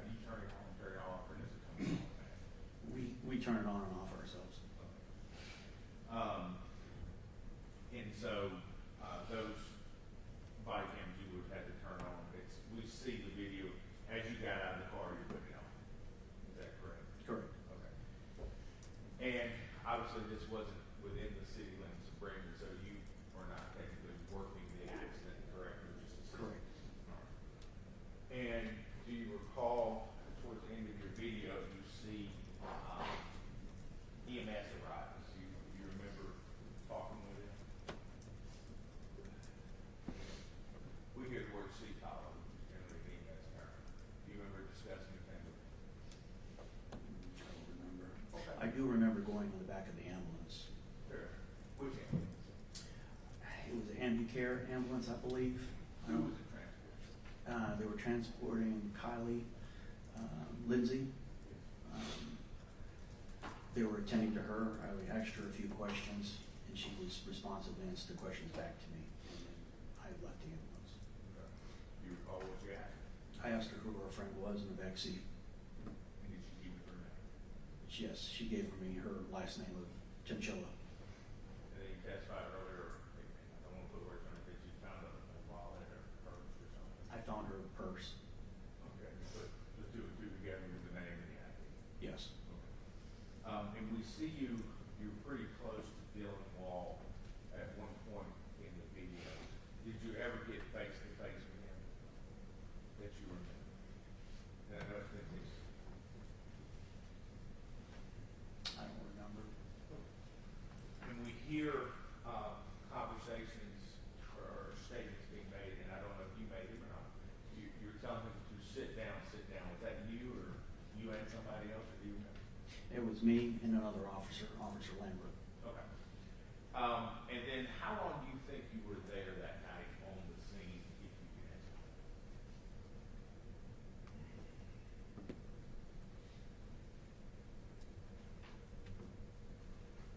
It's hard to judge time because everything's happening so quick. I could say maybe 15, 20 minutes. Sure. At the time, the city of Bremen, what shift were you on? C shift, D shift, back then? Do you remember what you were on? It's just night shift. Night shift, okay. How many officers were in the city of Bremen on night shift back then? 3. So all 3 of you guys were here? Correct. So at some point soon after this, you would have had to return to duty, right? Correct. And have to get back in the city and go back to patrol? Yes. Okay.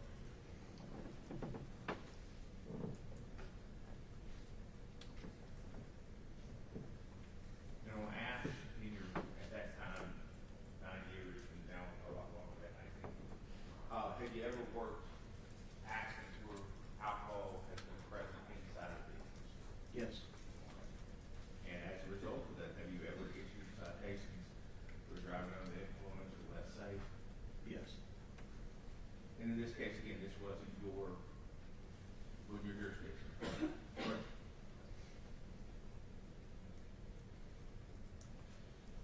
That's all I have, thanks. You redirect? Presence of alcohol in motor vehicle is not a DUI That's correct. Thank you. There is one more thing. And again, it wasn't your jurisdiction, so I'm not asking. But you gave information on the video about the female being age 20. How did you get that number?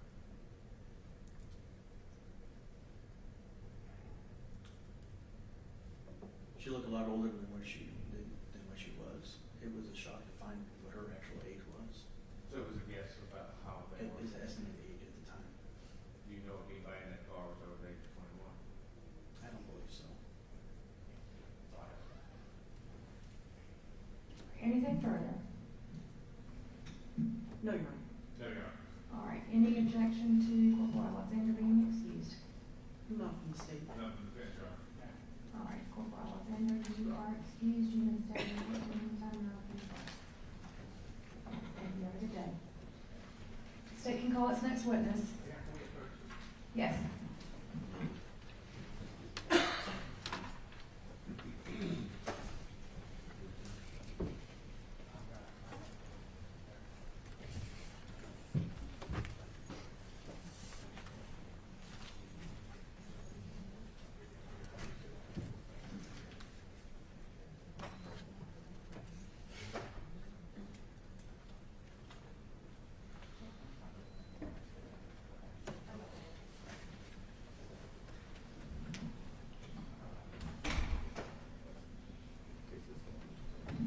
This is for the jury. Our next opportunity for a break will be in about an hour. Does anyone need a break now? Or it will be an hour before we can take a break? Excuse me? You need, okay. All right, then we'll go ahead and take, let's see, it's 3:18, So 3:30, that gives you about 10, 15 minutes. You're welcome.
and the state can call its next witness. Thank you. We're going to call Phillip Wagner.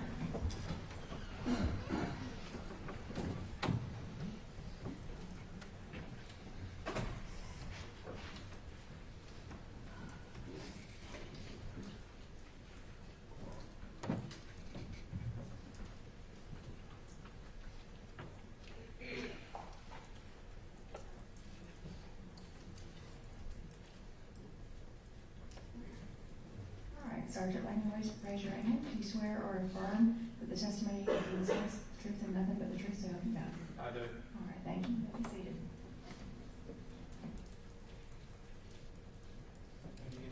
Yes.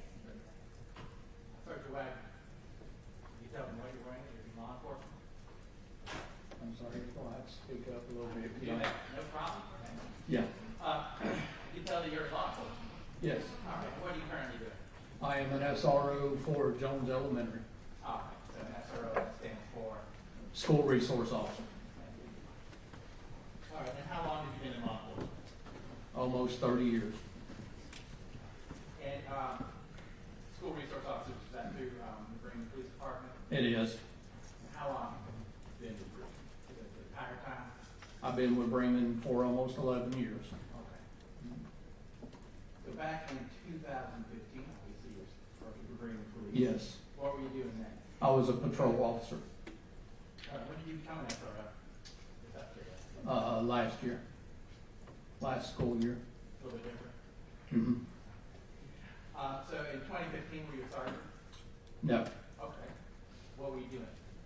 I was actually a patrol officer, answering 911 calls and working traffic and patrolling the city. All right. Did you generally work a night shift? State can call its next witness. Right.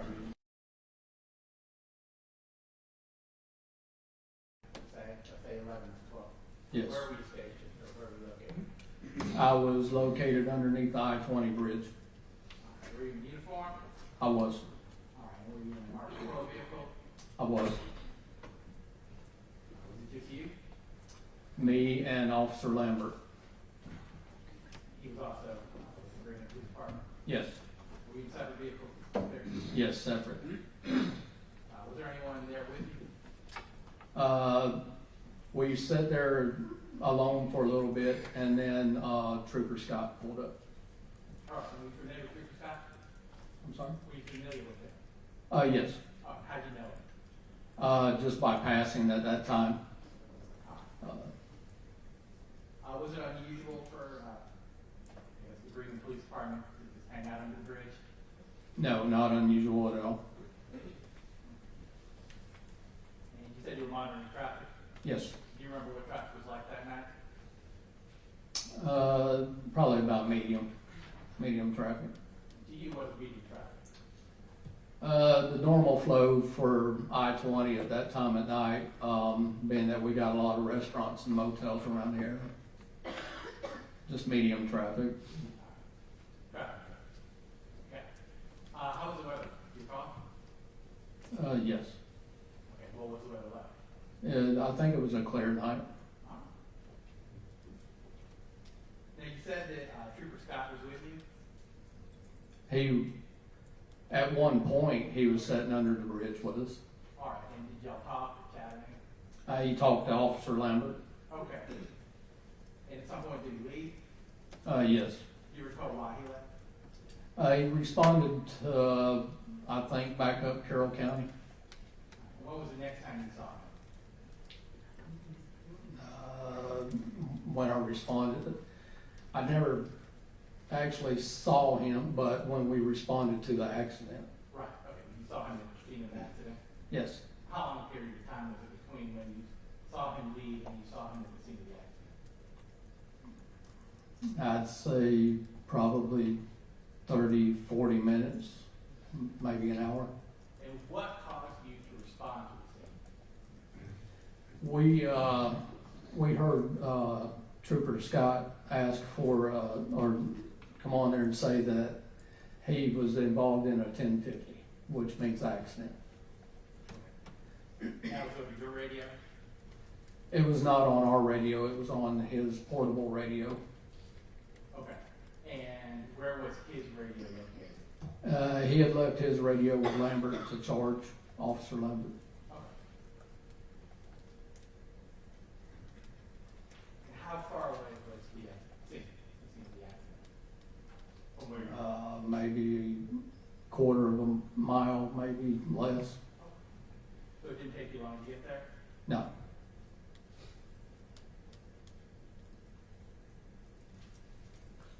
All right, was your vehicle equipped with a dash cam? Yes. And that camera, where is it located on the vehicle? It was up, kind of mounted up here, just the camera part. Okay. And then the recording device is in the rear of the vehicle. Right, I guess it's just the view you see, that's kind of through your windshield? Yes. And what causes it to record? When I activate my blue lights. Did you activate your blue light fellas? I did. Your Honor, I am tendering Stacy's exhibit 11. Go to the dash cam video. States 11 is admitted and. Your Honor, I would like to, I'm sorry, one question before I do this. Your dash cam, does that have an audio component? No. Okay, so it's just a picture. It does in car. Thank you. Your Honor, I would like to call this case.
When I left from under the bridge and drove up 27 and then made my left turn at the little turnaround right there, my headlights come across and I saw a bunch of debris in the roadway, and I did see a body laying in the road.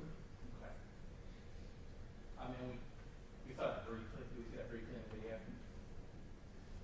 Did we see the body briefly in the video? Briefly, yes. And you parked your vehicle. Yes. How did you park it in relation to that scene? I parked it kind of at an angle, and the street was here. And when you say street? Holly Springs. Thank you. I tried to just position my vehicle where I could block traffic and Okay. stuff. That makes sense. So it was the rear of your vehicle sort of pointing towards the BP? Yes. When we see in the video, there's another patrol vehicle in front of you. Yeah, Officer Lambert pulled out in front of me. That was Officer Lambert. Yes.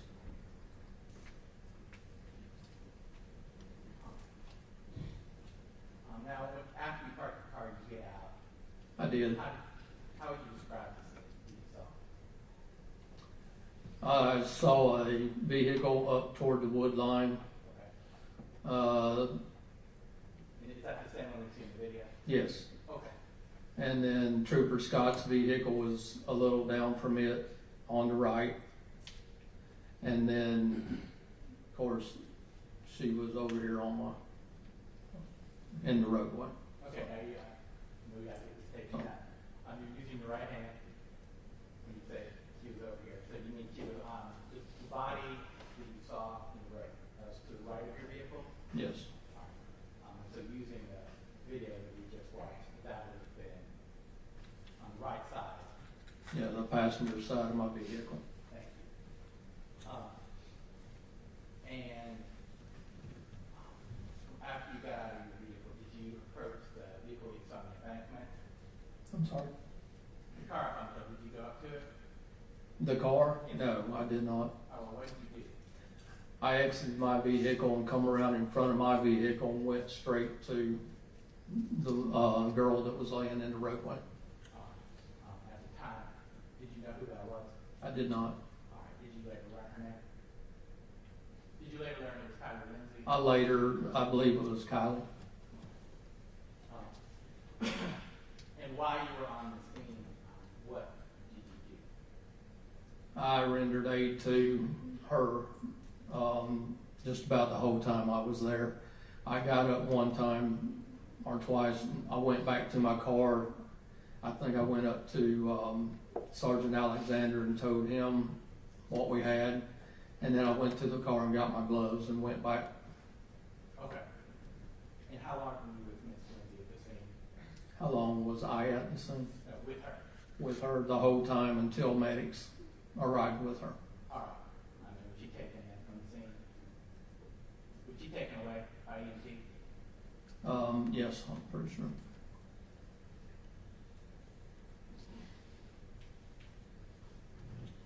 Now, Sergeant, in the video, it appears that someone was being spoken to right in front of your car. Do you recall who that was? I believe that was the driver they put at the front of my vehicle. Okay.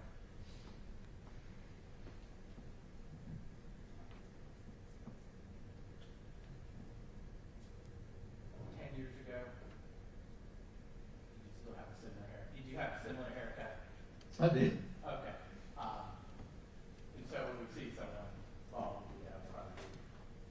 Correct. And you watched the video. Was that Officer Lambert that you see initially running up to the sedan on that?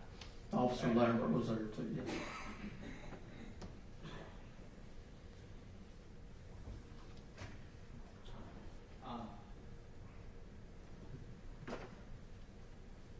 Did you later assist, I guess, with the front passenger? He was taken to the hospital. Did you assist in that? Yes, in the back of the ambulance. Okay, were you in the ambulance or did you go in your vehicle? I got up in the back of the ambulance and assisted because he was being a little bit combative with them.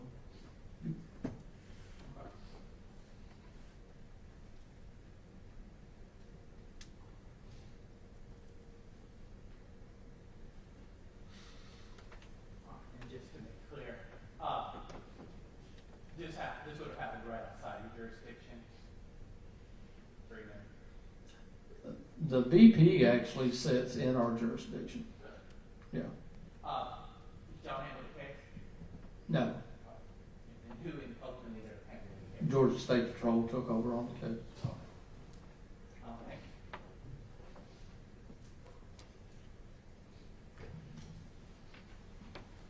Wagner, good afternoon. Good afternoon.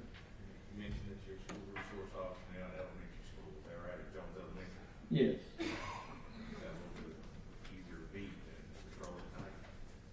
Absolutely. Okay. Who will ask some questions about that evening? You were working just regular patrol, right? Running each bridge, watching traffic. Yes, that's correct.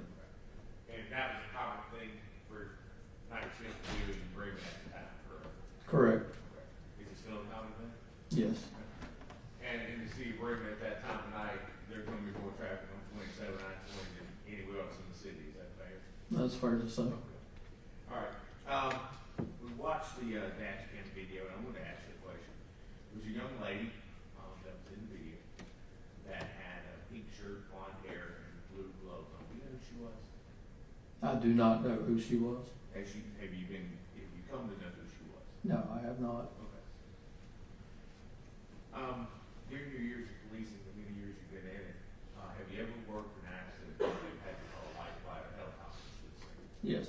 Did they call one here? Not that I'm aware of. I don't know. Okay, fair enough. And it's not one that captured on the video we saw today that you remember? No. Okay. How many officers at that time were on your shift in the city of Brigham? 3 of us. So you, Mr. Lambert, and Mr. Alexander? Absolutely. At some point in time, you guys had to go back to work in the city, though, back to patrol, right? Yes. All right. Did you ride in the ambulance? You mentioned you got in the ambulance. How long did you stay in the ambulance? If I remember correctly, when the ambulance started to transport, I got back in my patrol vehicle and followed them to the hospital. Okay. And just so the jury, not everybody's from here, when you say Higgins, where's Higgins located? Higgins is located on Alabama Avenue, almost in the center of town. Okay, of Brigham? Yes. Okay, so from the scene that we're talking about to the Higgins, estimate what, 3 miles, 4 miles? 3 miles. Okay. And so you think that you may have gotten back in the patrol car.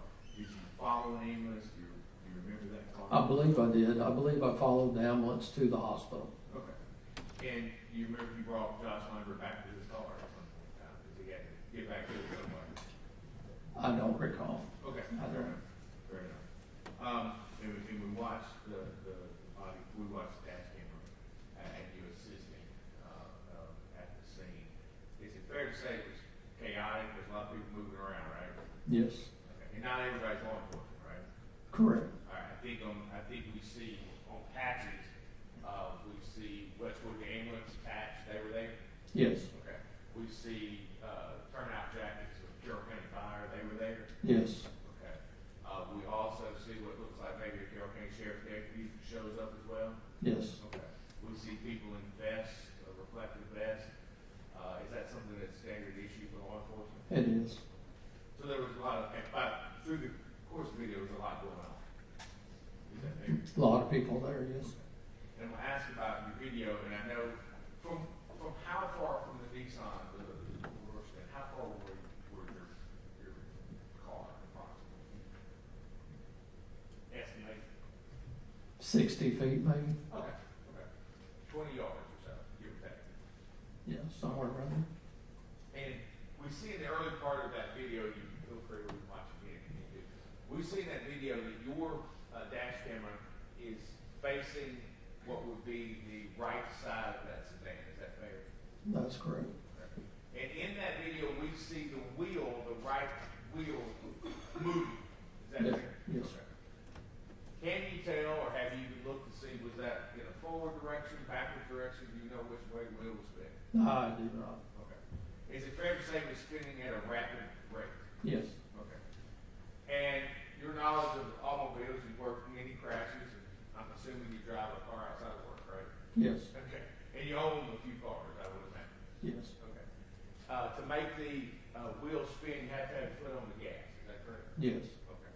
And so we see the wheel spinning. I'm not asking what's happening inside the car, but simply that the wheel is spinning at a rapid rate. Yes.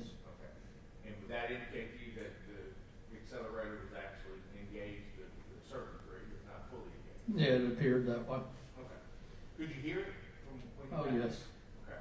What did you hear? The revving of the engine. So you could, even from 60 foot away, you could hear it? Yes. All right. Thank you, sir. All right, any redirect?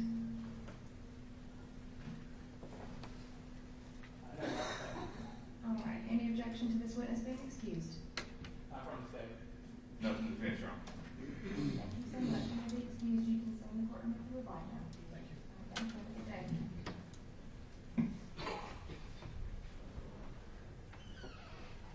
State, call its next witness.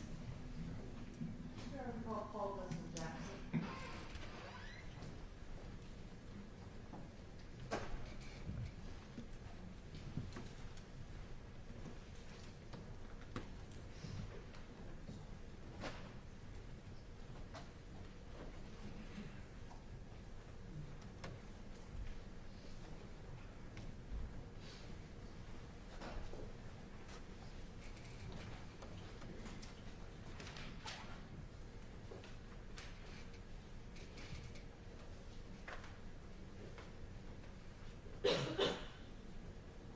All right, please raise your right hand. Do you swear or affirm that the testimony you give in this case is the truth and nothing but the truth, so help you God? All right, you can lower your hand and be seated. And the microphone is on. You may adjust it. It bends and moves. So just adjust it to make sure everyone can hear you, and you're welcome to tell them why. if you like. Good afternoon. Can you please introduce yourself to the jurors? Yeah, my name is Dustin Jackson. I go by Dustin. And Mr. Jackson, where do you work? I'm currently at the Douglas County Fire Department. How long have you been there? A little over 6 years. In 2015, what were you doing? I was working at the hospital in Carrollton, Tanner Health Systems. What did you do for them? I was a phlebotomist, and I had just finished my CNA, so I was working as a nurse tech in the ER. All right, so a lot of us is a good word. Tell us what that means. Drew blood, pretty much. I drew labs. That's about it. Okay. Did you have occasion back in 2015, September 26th, to be exact, to come upon the scene of the... Yes, ma'am.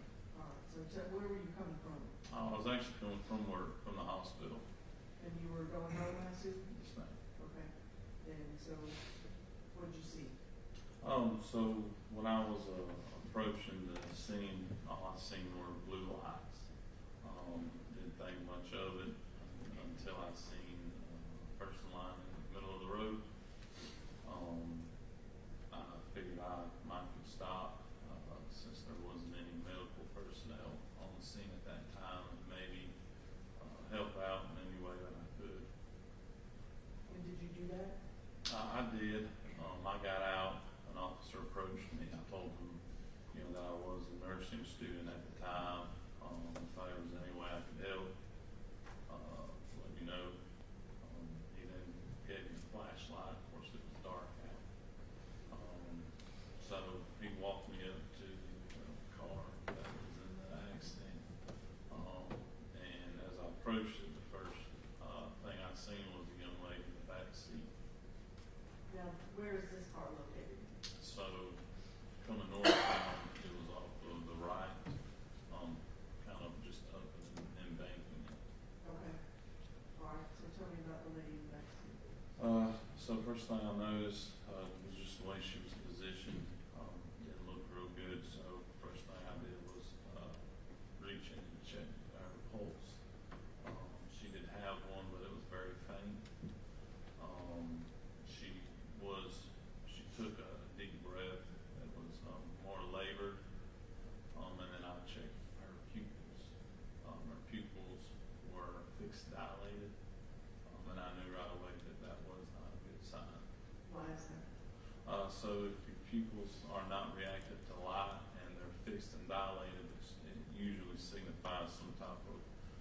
nervous system trauma, brain trauma, so I knew, that it wasn't good.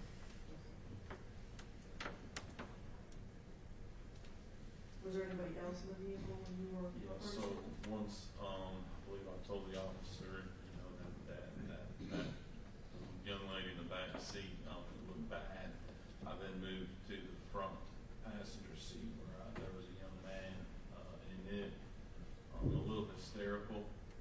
I tried to calm him down, told him, you know, that help was coming, but he was a little hysterical, so I knew he was, you know, breathing, and alive, so there wasn't much else, you know, I could do for that guy at that time. When you say hysterical, what do you mean? So it was, you know, a little emotional, kind of screaming, rocking back and forth, looked like he was in shock. But again, there was nothing that I could do for any of that. Okay. And did you see anybody else on the scene? Yeah, so once I left the front passenger, the officer walked me to, there was a young man sitting on the ground in front of the patrol car, and he seemed to be, you know, fine at the time, so I didn't offer any assistance to him. And then just past him, laying in the road, was a person that I saw when I first pulled on the scene. It was a young female laying in the middle of the road. There was an officer knelt down beside her, and she was talking.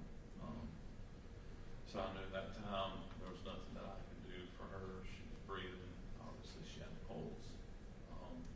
And it was right after that is when the ambulance pulled up.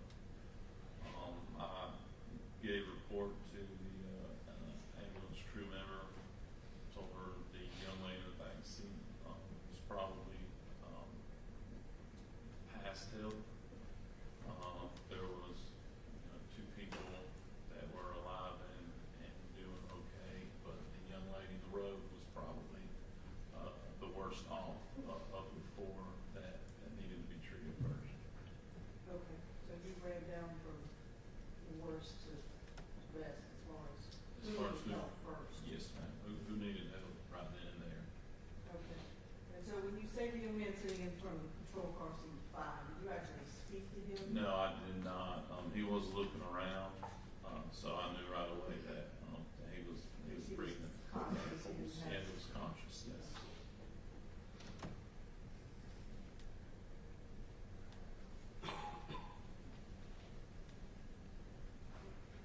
Thanks. It's fine. Good afternoon, Mr. Jack. Thank you for being here today. Also, thank you for stopping. I didn't know you would do that, so thank you for stopping. At the time this happened back in 2015, you mentioned you were working as a nursing assistant. Is that correct? Yes, sir. Certified nursing assistant, CNA. Yeah, nurse tech. You was working as a phlebotomist inside the hospital, correct? Yes, sir. And to the folks who may not know where that is, you said you were at Tanner. You were at Tanner Carrollton. Yes, sir. Okay. And you were on your way home. Where'd you live at the time? In Tallapoosa. Okay. How would you go home? from Tanner? 27 north up to 78. Okay. Right in Greenwood, make a left. Yes, sir. And go westbound. Correct. Okay. So you were on your way back that evening, and that was your regular route? Yes, sir. Okay. So you were familiar with that intersection, you passed it how often a week? Did you say that? 4 days a week. Okay. Are you from this area originally? No, sir, not originally. How long have you been living here back in Buchanan? We moved to Carrollton in, I think, 09, so quite a while. Okay. So even at that point in time, you had been traversing that area quite often? Yes, sir. All right. And you said you come upon the scene, you see the blue lights. Where do you park, where do you put your vehicle, what you drive? Tell me about So I was driving a pickup truck, and I parked on the left shoulder. That was just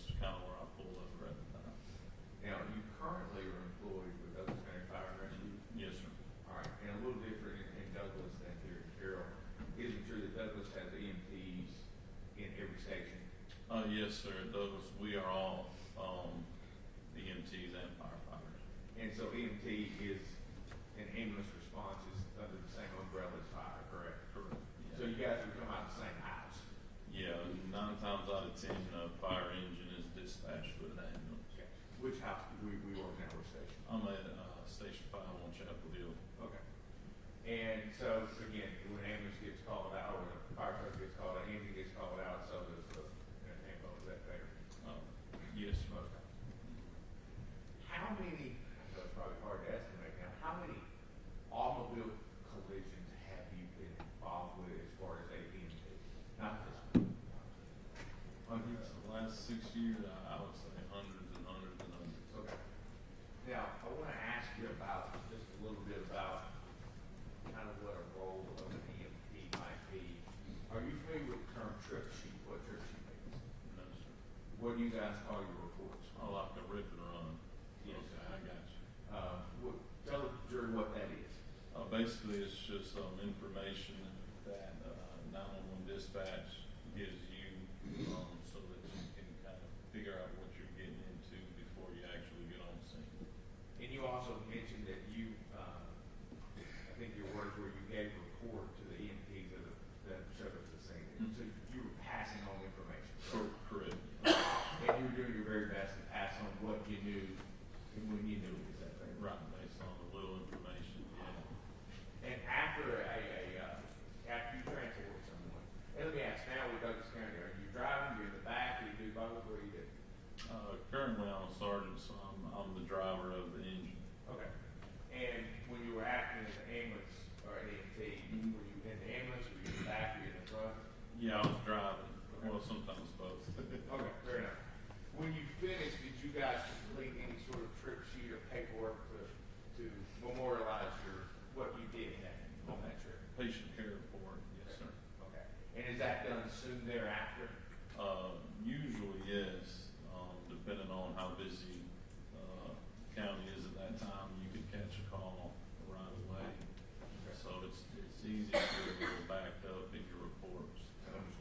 Is there a laptop or a desktop there at the station for you guys to use? Yes, sir. And it's important to do those as soon as you can so that you remember as much as you can. And yeah, that would be important. I try to. That way, one, I don't get behind. But yes, also, you try to type your narrative as quick as you can so that everything's fresh. And it's important for you to do that so if you ever have to go back and look at it, it's as fresh as it possibly could be. That's right, as detailed as you can write. And you mentioned about deciding what treatment or who was worse. Is that what you refer to as triage? Yes, sir. Okay. And you decided who needed most help and who didn't, and where the EMTs, and you pass that along to the EMTs. That's right. Y'all call it pass off ever, is that a term? Yeah, report.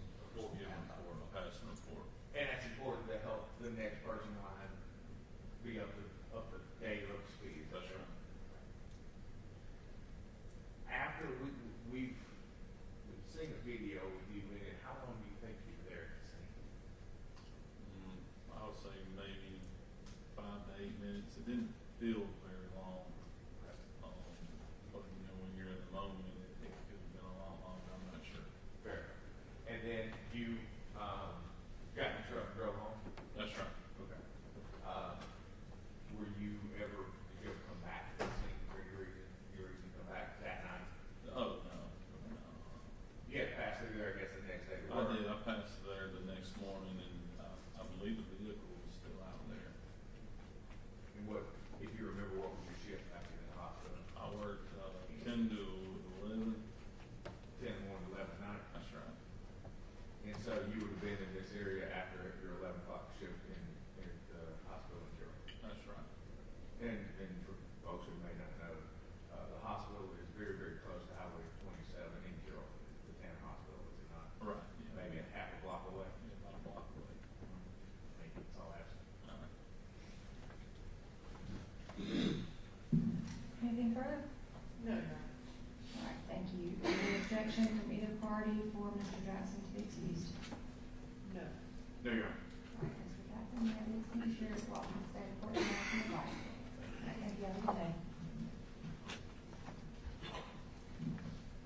parties approach?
We are at a stopping point today. The next witness is scheduled to be here tomorrow morning at 9. And so we're going to go ahead and recess for today. I will remind the jury the same instructions you're under that I've already given you. And I will see you tomorrow morning. Have a good night. We'll be in recess until 9 a.m.